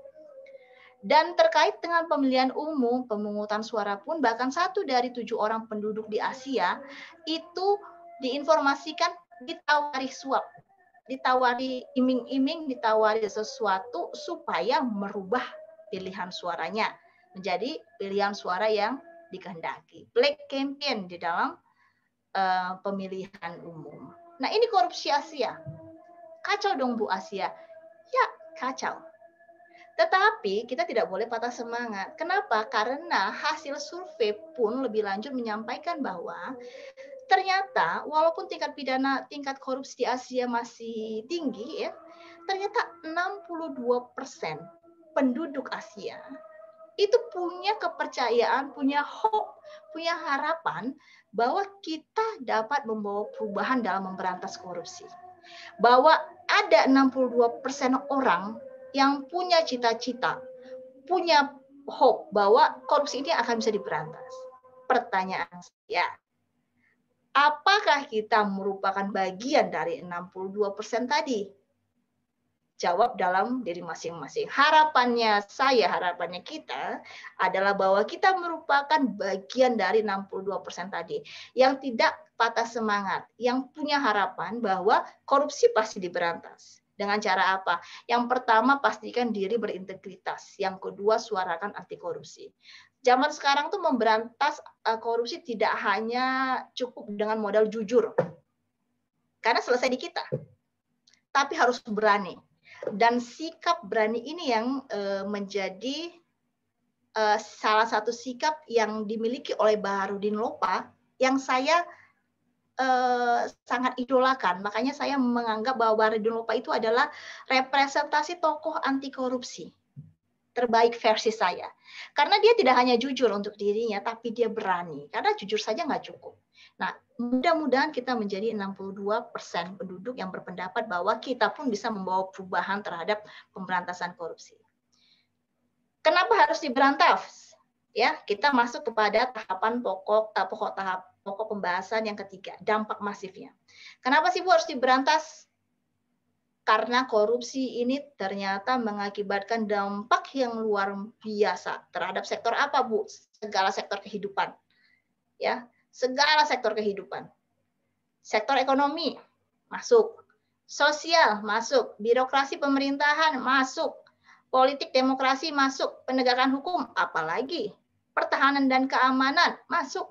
Kerusakan lingkungan, apa hubungannya Bu? Korupsi dengan kerusakan lingkungan berpengaruh, berdampak. Perusakan lingkungan dan lebih lanjut ini kualitas hidup suatu bangsa. Ya. Pertama, dampak di bidang ekonomi. Penurunan produktivitas dan lesunya investasi. Kita bangsa yang belum bisa mandiri secara ekonomi, ya. Kita harus pahami posisi itu. Oleh karena itu, untuk bisa menggerakkan sektor ekonomi nasional, maka kita mengundang investor asing untuk menanamkan modal ke dalam negeri. Sekarang nih, kalau kita mau jadi investor, kita milih menginvest kepada sesuatu yang aman atau tidak? Kalau kalian jadi investor, yang dicari adalah sesuatu yang risikonya tinggi atau sesuatu yang tidak berisiko bahkan. Gantung profilnya, Bu. Ya, tergantung. Profil apa? Profil Kalau misalnya risiko tinggi, biasanya profitnya bisa lebih tinggi. Kalau yang risikonya rendah, untungnya bisa lebih rendah, Bu. Tergantung High orangnya. risk, high gain. Iya. Itu berlaku di dalam transaksi jual beli saham, sayang. Oh iya, Bu. Nah, ya. High risk, high gain. Ya, artinya kalau kamu mau invest di saham ini, resikonya memang tinggi.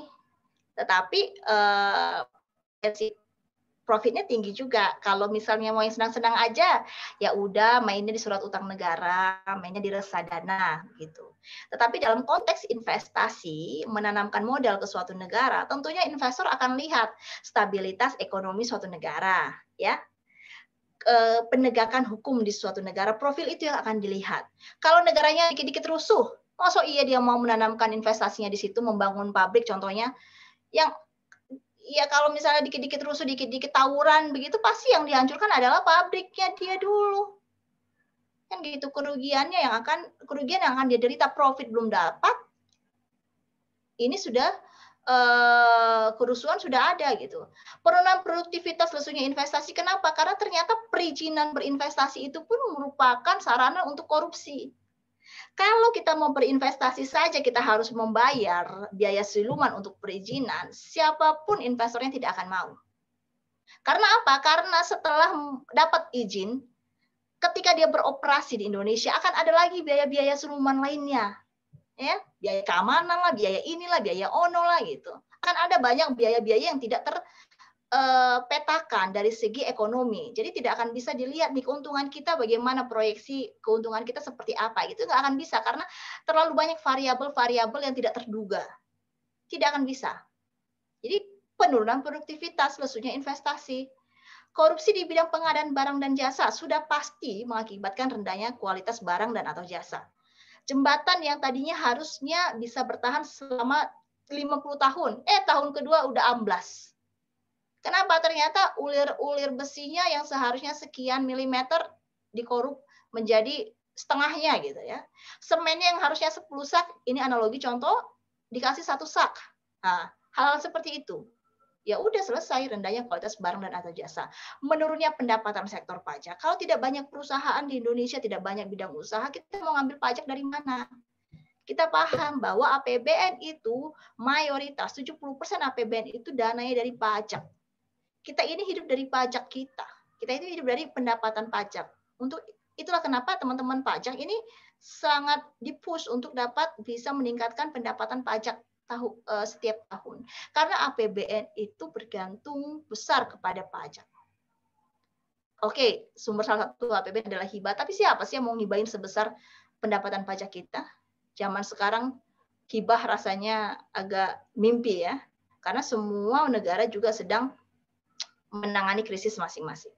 Nah, di bidang ekonomi, di bidang sosial sudah jelas akan mengakibatkan mahalnya jasa dan layanan publik. Tadi survei yang dilakukan oleh Barometer tadi itu menyatakan bahwa bahkan untuk mendapatkan layanan publik pun kita harus mengeluarkan. IKTP yang harusnya free, kita harus mengeluarkan 300.000 ataupun 200.000 ataupun SIM dan segala macam. Padahal harusnya free. Karena apa? Karena sudah dibayar melalui pajak kita. Kalau konsep negara itu kan dari kita, oleh kita, untuk kita, dari rakyat, oleh rakyat, untuk rakyat. Itulah konsep kedaulatan rakyat yang dipegang oleh sistem pemerintahan Indonesia. Konsepnya adalah kedaulatan rakyat. Kedaulatan tertinggi adalah di tangan rakyat, bukan di tangan presiden, bukan di tangan DPR, bukan di tangan Mahkamah Agung dan lembaga institusi lainnya, tapi di tangan rakyat.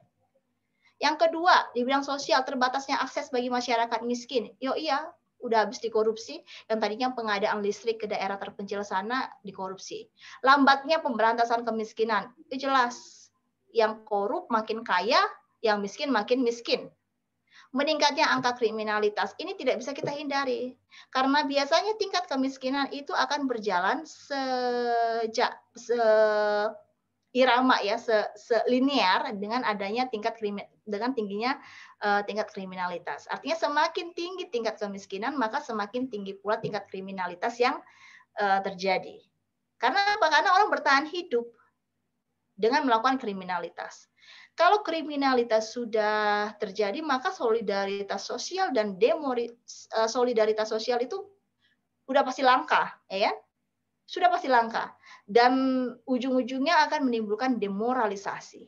Bayangkan kalau sudah masyarakat Indonesia mengalami fase terburuk ini. Wah, saya nggak bisa bayangkan nih bagaimana kehidupan bangsa kita. Ini dampak korupsi di bidang sosial. Di bidang birokrasi pemerintahan sudah pasti. Yang pertama, birokrasi nggak pernah efisien kalau ada korupsi. Yang harusnya 3 hari jadi 3 bulan. Ya, layanan publik pun tidak akan efisien dan efektif. Matinya etika sosial politik, nggak usah kita ngomongin etika sosial politik. Kalau orang yang masih korupsi, pasti etika dirinya sendiri pun tidak ada, apalagi etika sosial politik. Runtuhnya otoritas pemerintahan, artinya apa? Bahwa marwah pemerintahan selaku penyelenggara negara itu sudah nggak ada di benaknya masing-masing warga negara. Jadi setiap kebijakan yang akan dikeluarkan oleh pemerintah pun tidak akan disambut baik oleh masyarakat, karena toh juga kebijakan-kebijakan ini hanya untuk kepentingan sekelompok orang, hanya untuk dikorup. Untuk apa? Ini bukan untuk rakyat. Nah, runtuh kan otoritas pemerintahan seperti itu.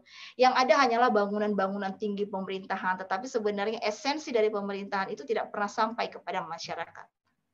Itu dampak di bidang birokrasi dan pemerintahan. Dampak di bidang politik dan demokrasi. Ya, kepemimpinan yang korup. ya.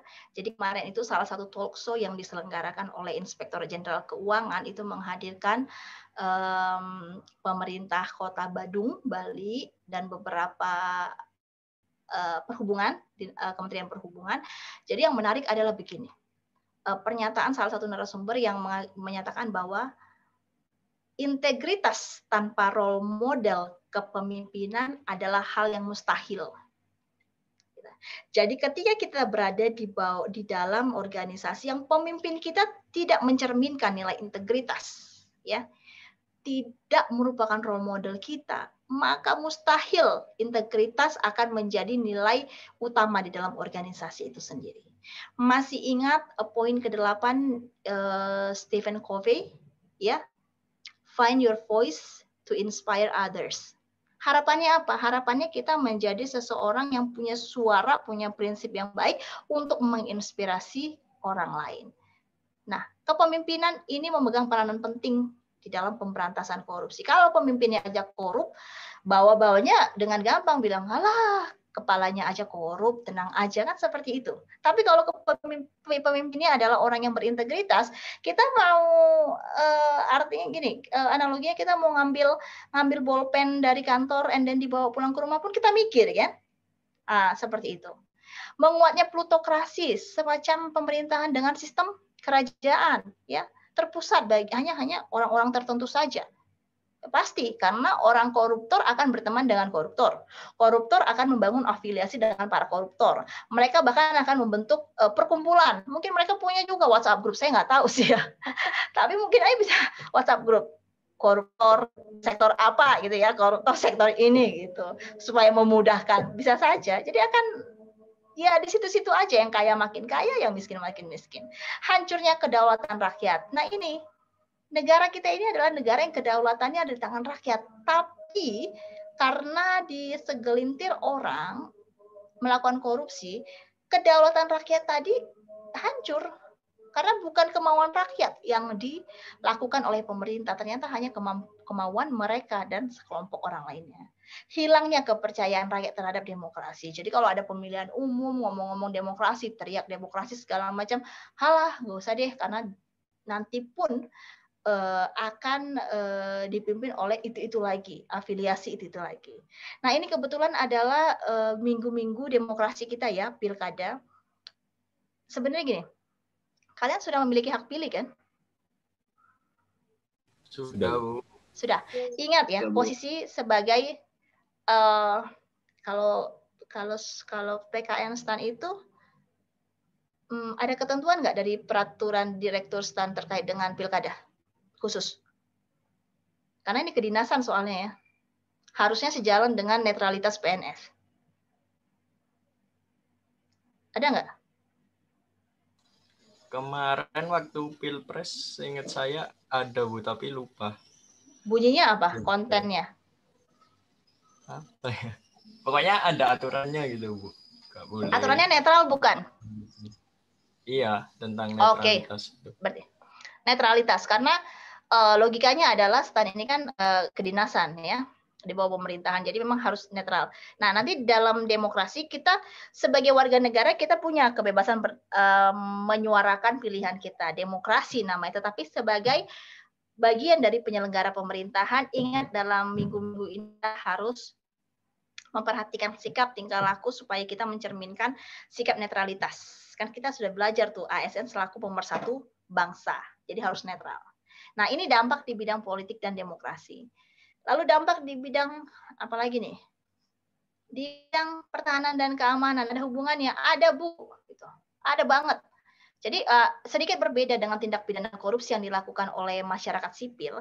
Ketika tindak pidana korupsi dilakukan oleh TNI, ya, itu akan diperiksa oleh majelis ataupun hakim militer, bukan tindak pidana korupsi, bukan majelis tindak pidana korupsi ataupun KPK, tidak, tetapi oleh hakim militer, karena ada ketentuan bahwa yang memeriksa seseorang dalam status kemiliteran itu haruslah orang yang berpangkat lebih tinggi, karena sesuai dengan komando yang berlaku di militer. Nah, apakah di sektor pertahanan keamanan negara luput dari korupsi? Ternyata tidak. Bahkan kemarin terakhir itu setahun yang lalu ada kasus yang menyebabkan salah seorang petinggi itu dilucuti seragamnya. Artinya itu kan sudah secara personal dia sudah malu, lalu dijatuhi hukuman pidana seumur hidup karena korupsi di bidang pengadaan alutsista. Ya, senjata. Alutsista itu adalah senjata. Korupsi di bidang alutsista maka akan berpengaruh kepada lemahnya sumber daya manusia. Ini saya nggak kebayang nih kalau seandainya tiba-tiba kita digempur oleh negara asing gitu ya. Orang lain udah mulai melancarkan nuklir gitu ya, bazooka segala macam, kita lagi sibuk kembali ke era melawan penjajahan, ngeruncingin bambu gitu ya. Nah, itu kan kacau gitu. Tadinya kita punya nih alutsista, tinggal tembak sekali gitu. Tapi dikorupsi. Yang dikorupsi alat senjata, kapal patroli laut. Nah, ini kaitannya dengan lemahnya garis batas negara. Kenapa? Indonesia itu adalah negara maritim. 2/3 dari porsi wilayah kita adalah air, laut, ya.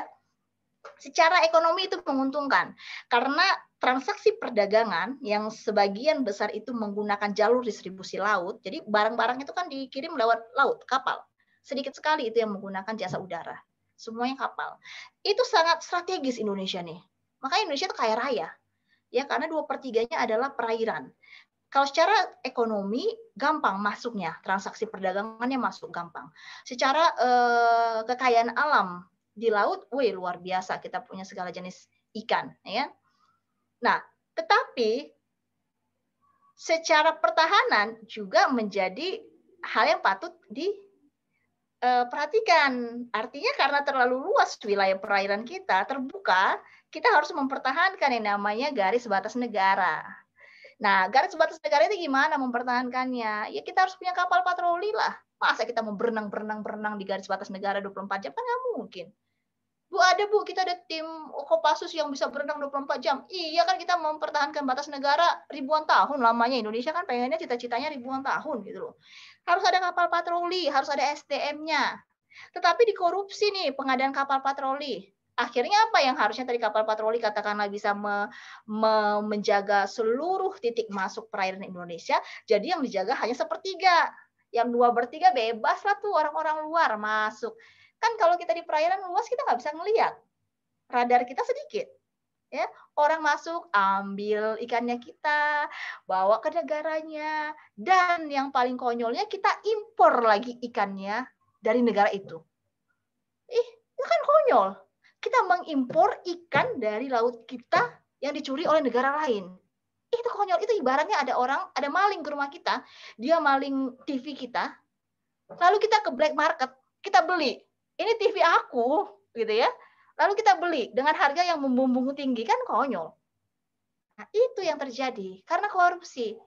Dan menguatnya kekerasan di masyarakat. Ini kalau korupsi pasti akan selalu beriringan lah dengan kriminalitas, kekerasan, dan segala macam. Ini dampak di bidang pertahanan dan keamanan. Dan khusus pertahanan dan keamanan, ini tidak pernah ada putusan pidana korupsi yang dijatuhkan sedang-sedang saja.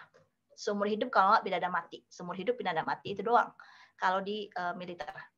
Karena memang seharusnya dia punya kewenangan untuk menjaga negara, malah dia menggunakan kewenangan tersebut secara keliru, salah.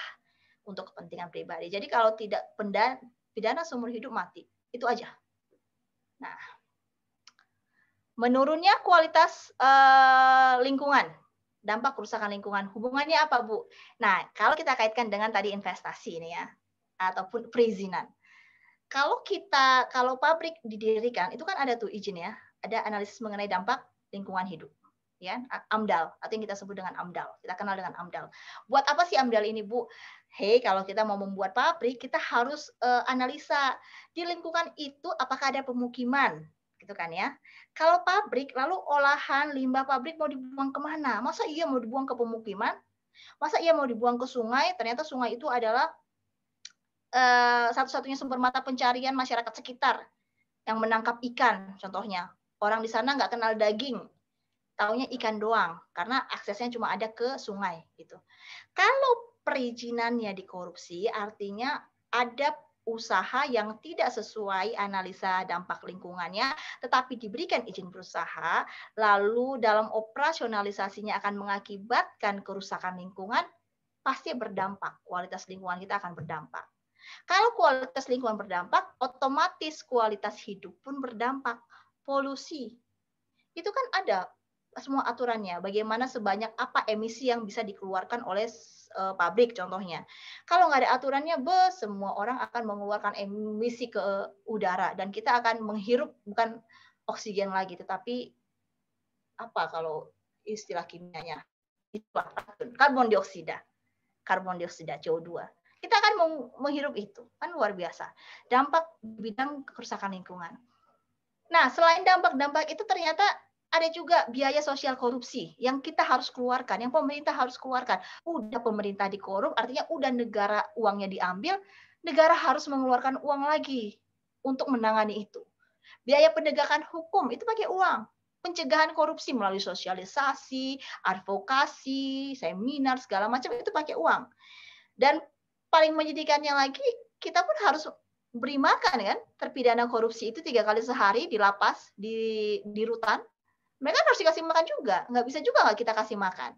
Lalu biaya pengadilan serta biaya jaksa, itu ditanggung oleh negara. Beda halnya dengan biaya penanganan kasus perdata, yang sepenuhnya ditanggung oleh para pihak. Karena sengketa yang terjadi di antaranya adalah sengketa antara warga negara dengan warga negara.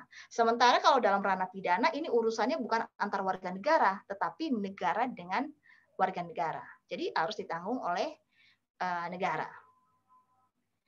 Nah, ini juga skema biaya sosial korupsi ya.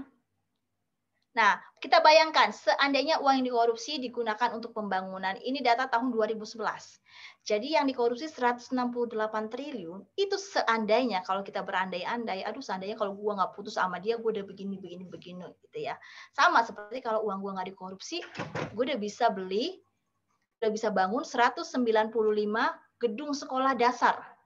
Ya, bisa membiayai 3 jutaan orang hingga menjadi sarjana. Bayangkan hingga menjadi sarjana, artinya akan ada 3 jutaan warga negara Indonesia dengan tingkat pendidikan at least sarjana. Ya, level pendidikan Indonesia akan naik. Skill itu akan berdampak kepada daya tawar kita terhadap investasi asing. Jadi kalau mau investasi nggak sekedar pabrik loh ya, gitu. Karena kita sudah skill person semua. Nah, memperbaiki sekitar 21 ribuan kilometer jalan kabupaten dan 2 ribuan lebih jalan provinsi. Memberikan modal kepada 33,6 juta orang dan membangun jaringan PLN di 5.040 desa terpencil.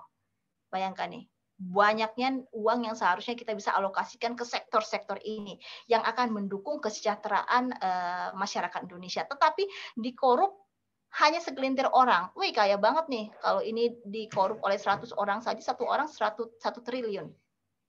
Kaya banget ya, sampai anak cucunya.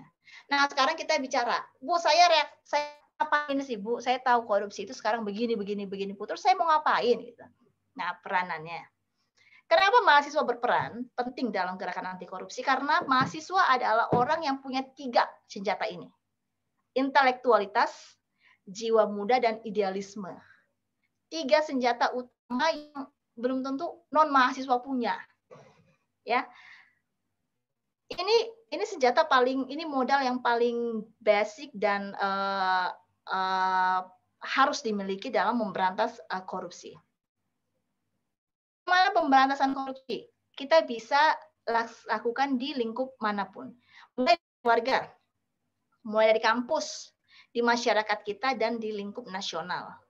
Kalau di keluarga, nah di keluarga Bu, saya mau ngapain Bu? Masa saya ngecek pendapatan bapak saya, pendapatan ibu saya gitu?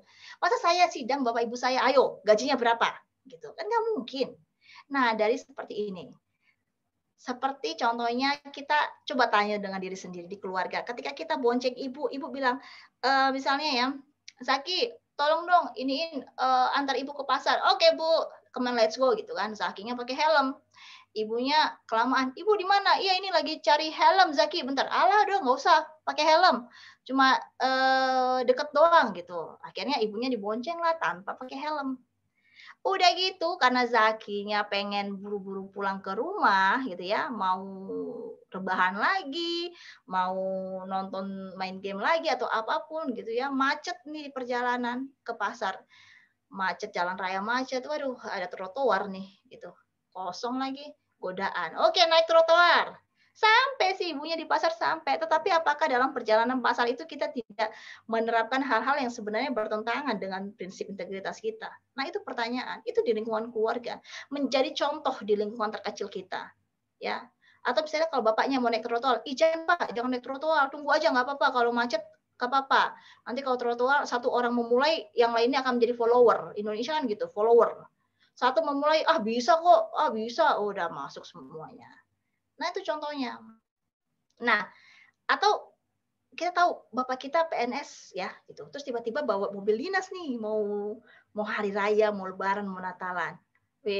Mobil dinas plat merah mau kita pakai untuk liburan ke kampung halaman. Nah, saya rasa tidak masalah kalau kita memberikan pemahaman kepada orang tua, ya. Tidak selamanya orang tua itu menjadi guru. Artinya gini, di dalam kehidupan berkeluarga, anak pun menjadi guru dari orang tua.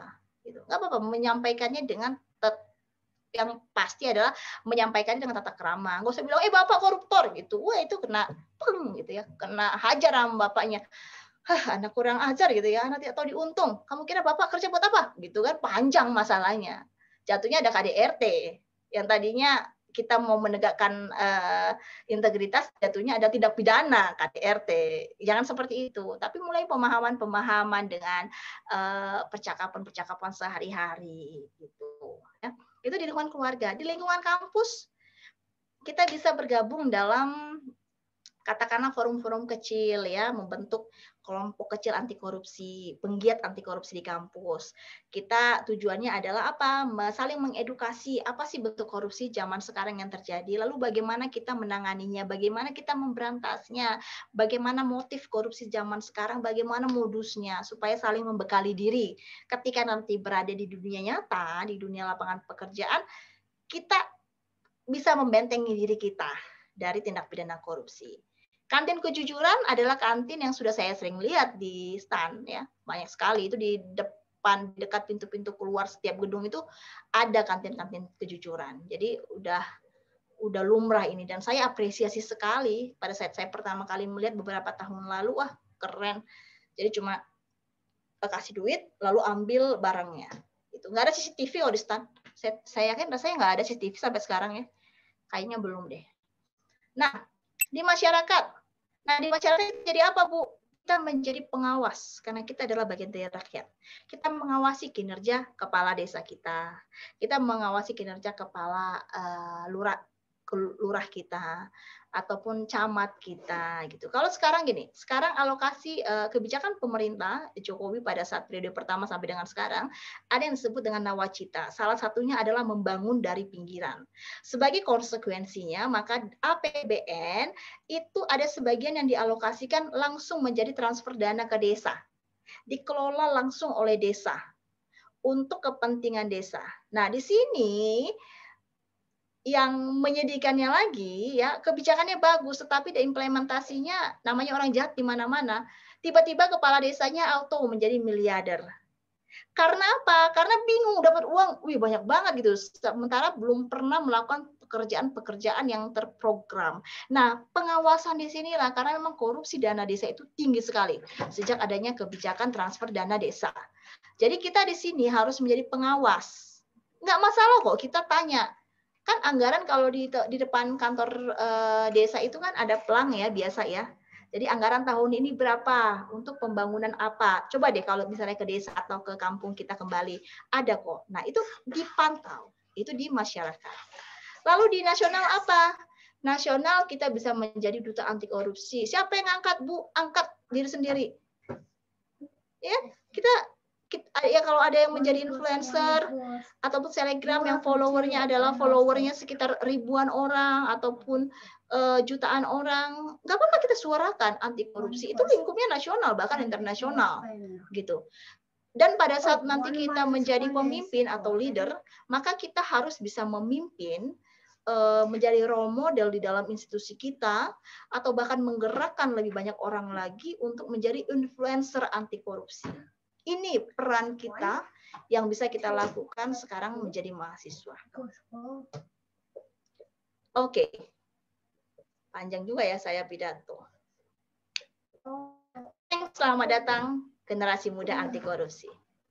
Nah, itu selamat datang generasi muda anti korupsi. Oke, sebelum saya tutup, saya mau kasih oleh-oleh. Oleh-olehnya menarik. Bentar ya. How about this? C plus please. Sebentar. What? C. Dan saya kecuplis selesai.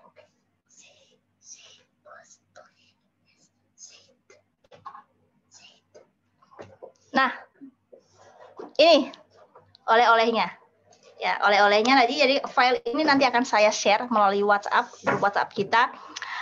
Ini adalah semacam buku dokumentasi anti korupsi yang saya minta masing-masing dari kita menyelesaikan buku ini, dikumpulkan sebelum UAS. I'm sorry. Could you please move aside? I'm still having a class. Come on.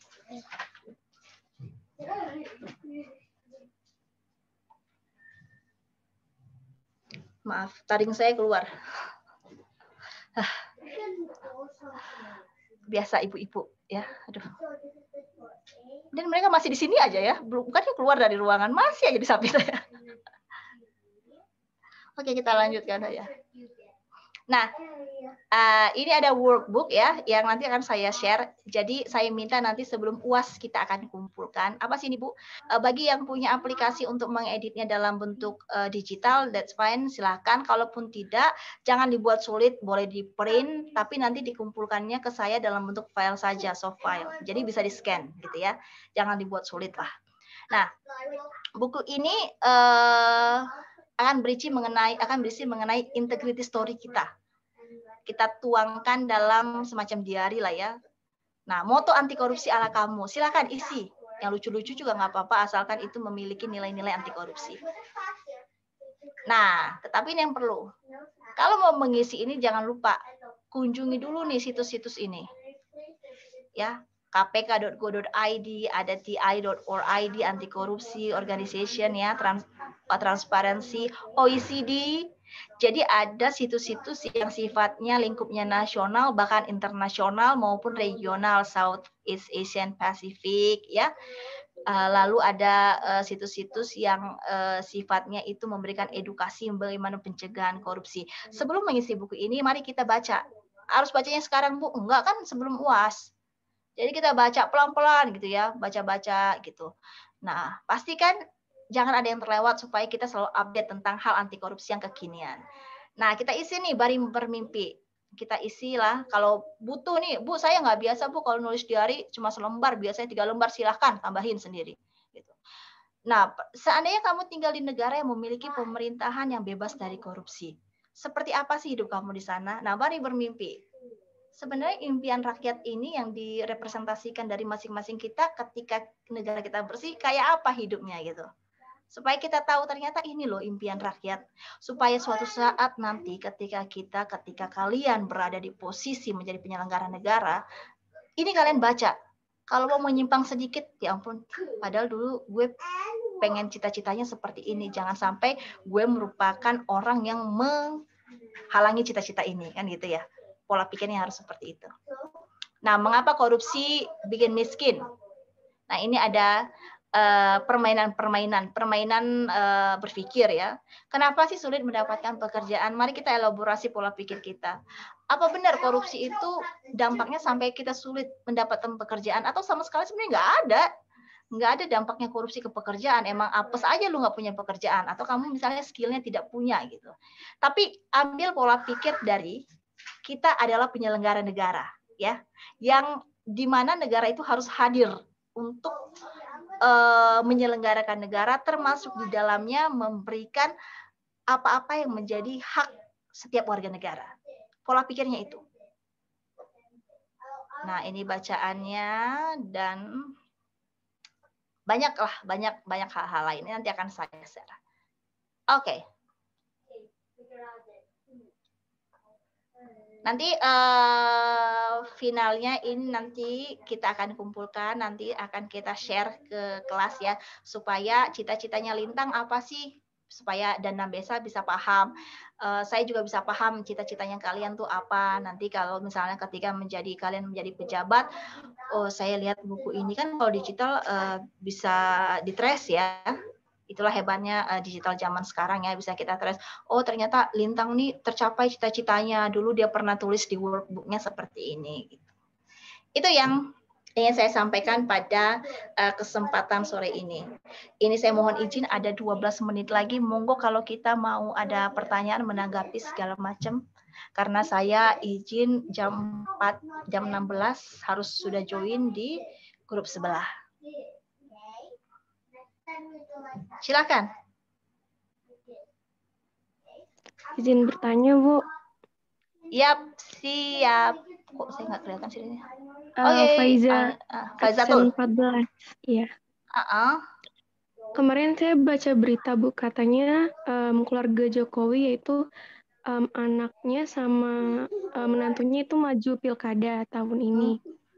Nah, itu kalau ditinjau dari materi kita hari ini, apakah ada nantinya kesempatan atau peluang terjadinya korupsi karena ada hubungan istimewa antara yang maju pilkada dengan presiden kita, Bu? Kalau menurut pendapat Ibu bagaimana? Oke. Saya berpendapat seperti ini. Thank you, Faizatul. Jadi korupsi ya, kemungkinan bentuk korupsi yang akan terjadi ketika, katakanlah ya, kemungkinan ketika keluarga dari pemimpin kita sekarang akan menjadi kepala daerah ya, maka kemungkinan yang akan terjadi, ada potensi itu tetap ada dalam katakanlah pengadaan barang dan jasa, lalu adanya aliran dana ke daerah tertentu, kan hal-hal seperti itu akan terbuka, potensi itu ada. Tetapi di satu sisi kita tidak boleh menafikan bahwa setiap warga negara siapapun dia, anak presiden atau anak petani, memiliki hak untuk dipilih dan memilih menjadi pemimpin, baik itu pemimpin daerah, pemimpin provinsi, maupun pemimpin Republik Indonesia. Jadi di satu sisi ada hak itu, tetapi di sisi lain karena status kekeluargaan yang ada sekarang, maka potensi itu akan ada, lebih ada dibandingkan ketika yang maju bukanlah anggota keluarga penguasa sekarang.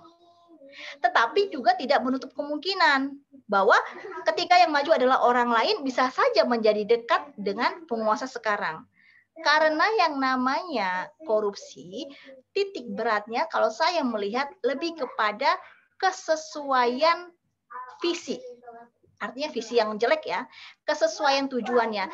Siapapun kamu, oh my gosh. Siapapun kamu, dari manapun kamu, latar belakang apapun kamu, baik kamu berwujud atau tidak, yang penting kamu memiliki tujuan yang sama dengan saya dalam korupsi, kita akan menjadi koalisi. Kalau saya lebih memilih, saya lebih berpikir itu. Karena saya tidak bisa menafikan bahwa Gibran pun, menantunya pun adalah warga negara Indonesia yang punya hak untuk maju. Perihal bahwa ayahnya atau mertuanya adalah seorang presiden, itu kan garis tangan gitu. Itu adalah sesuatu yang kita tidak bisa kontrol. Jadi ada hak dia selaku warga negara, tetapi ada juga potensi bahwa akan terbuka kemungkinan tindak pidana korupsi, walaupun potensi ini berlaku juga kepada non keluarga. Jadi posisi saya apa, Bu? Posisi saya tegas bahwa tidak ada perkara bahwa pencalonan ini akan berdampak korupsi. Potensi ada, sama halnya seperti potensi ketika non keluarga mencalonkan diri. Kalau saya berpendapat seperti itu, karena saya melihat, mempertimbangkan juga dari sisi haknya mereka untuk maju. Karena ya berdasarkan kejadian-kejadian korupsi di Indonesia, siapa sih yang korupsinya berjamaah di lingkungan keluarga? Hanya keluarga Soeharto. 32 tahun kan? Karena pada saat itu tidak ada pembatasan penguasaan di Indonesia. Presiden nggak ada masanya. Kalau sekarang ada 2 kali periode, 10 tahun maksimal. Kalau dulu 32 tahun ya udah pasti sampai cucu cicit cecetnya semuanya pasti akan menjadi KKN. Nah, kalau posisi saya di situ. Potensinya ada, tetapi potensi itu pun timbul terhadap orang non keluarga. Itu saya. Mungkin yang lain ada punya pendapat yang berbeda. Kalau saya yakin Bu, pasti korupsi gitu. Mana tahu ada yang cenayang. Katanya dan biasa dia pakai fitur gitu. Gimana kalau Faiza sendiri berpendapat gimana? Pasti korupsi Bu atau ya nggak masalah lah gitu? Kalau saya setuju sama Ibu. Oh jangan. Tapi emang sebelumnya setuju sama saya? Iya. Iya, karena saat gini, saya berpikir begini, kalau suatu saat saya menjadi presiden, ya, knows gitu ya, suatu saat menjadi presiden, dan anak saya punya keinginan memajukan suatu wilayah gitu. Jangan sampai keinginan kita, ya mudah-mudahan dilandasi oleh tujuan yang bersih itu terhalang hanya karena saya adalah ibunya dia gitu kan. Itu kan hal sesuatu yang kita nggak bisa pungkiri. Secara biologis, secara hukumnya saya punya anak dia gitu. Makanya tadi saya kembali kepada bahwa korupsi itu tidak harus selalu dilakukan oleh keluarga. Kalau kita memiliki kesamaan, saya nggak kenal kamu, saya nggak kenal keluarga kamu, tapi kalau kita ngomong korupsi kita udah seirama gitu ya. Way best friend kita di dalam dunia perkorupsian gitu. Kalau saya sih lebih ke situ. Siapapun latar belakang apapun, sepanjang kita punya ritme yang sama, jalin koalisi yang smooth gitu. Potensi korupsi akan ada.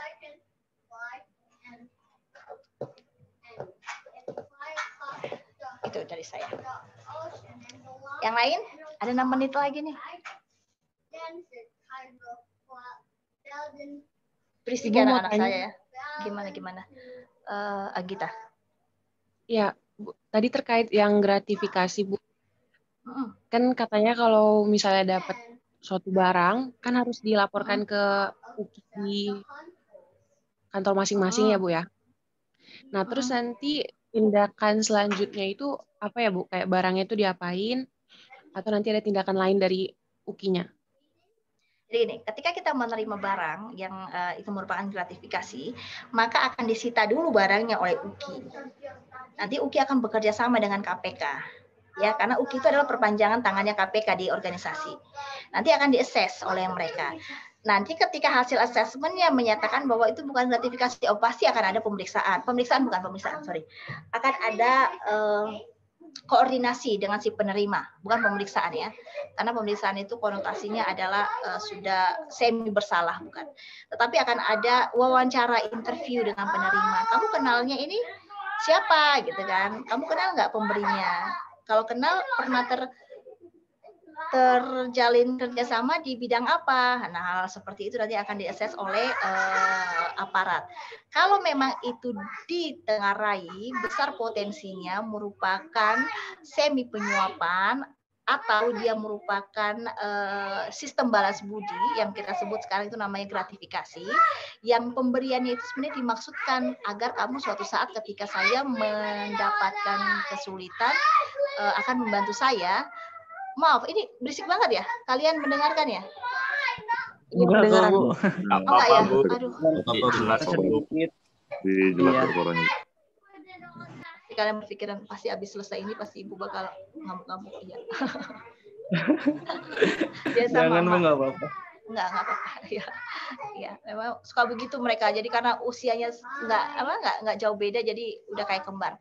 Nah, sampai di mana tadi? Sampai di ketika itu diassess, nanti hasilnya bahwa itu adalah merupakan gratifikasi, maka akan disita. Dan kita yang melaporkan gratifikasi tidak akan menjadi momok atau tidak akan menjadi buah bibir orang-orang lain. Dia ngelaporin, bukan. Malah kita dikasih jempol sekali laporan gratifikasi.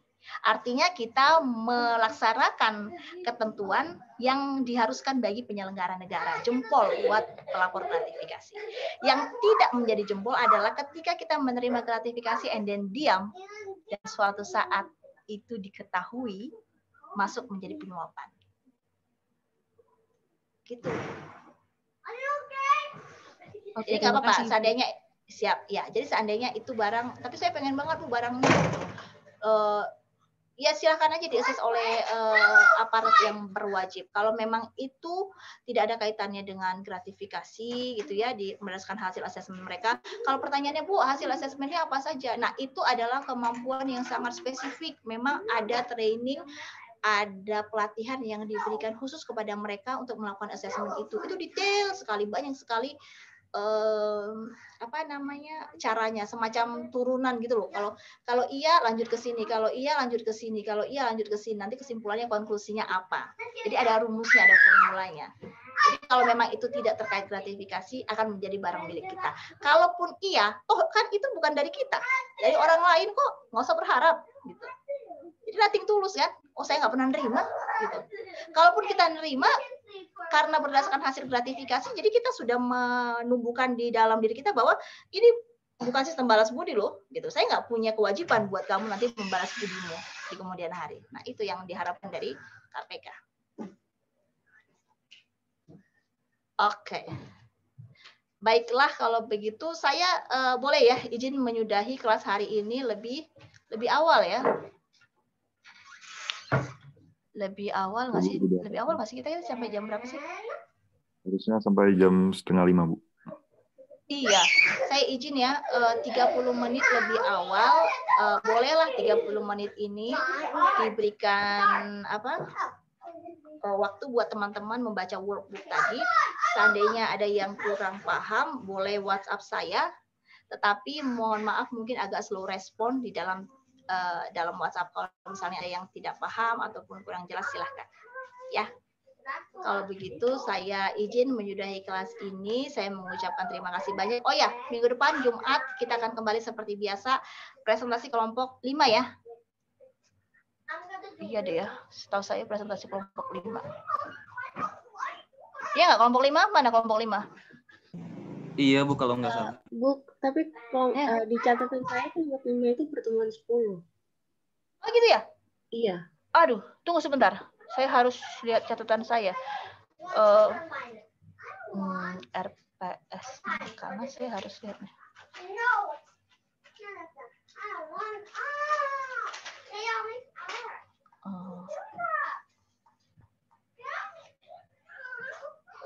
Iya, pertemuan 10 itu kan besok, Mbak. Minggu depan. Karena pertemuan 8 itu dihitungnya di UTS itu pertemuan ke-8. Oh iya. Iya, ya. Jadi jangan lupa ya, kelompok 5 minggu depan memberikan pemaparan mengenai upaya strategi pemberantasan korupsi. Nah, upaya-upaya apa saja yang sudah dilakukan, lembaga penegakan hukum apa saja yang sudah pernah ada dan berdiri di Indonesia, dan mengenai Stranas Pencegahan Korupsi. Stranas ini Strategi Nasional Pencegahan Korupsi. Ini adalah salah satu program yang diinisiasi oleh KPK untuk bagaimana caranya mencegah korupsi melalui keterlibatan pemerintah dan lembaga-lembaga pendidikan untuk melakukan survei ataupun melakukan penelitian lebih lanjut kepada instansi pemerintah.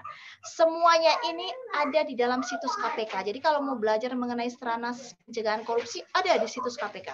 Laporannya ada, apa yang sudah dilakukan ada, progresnya ada, seperti apa ada.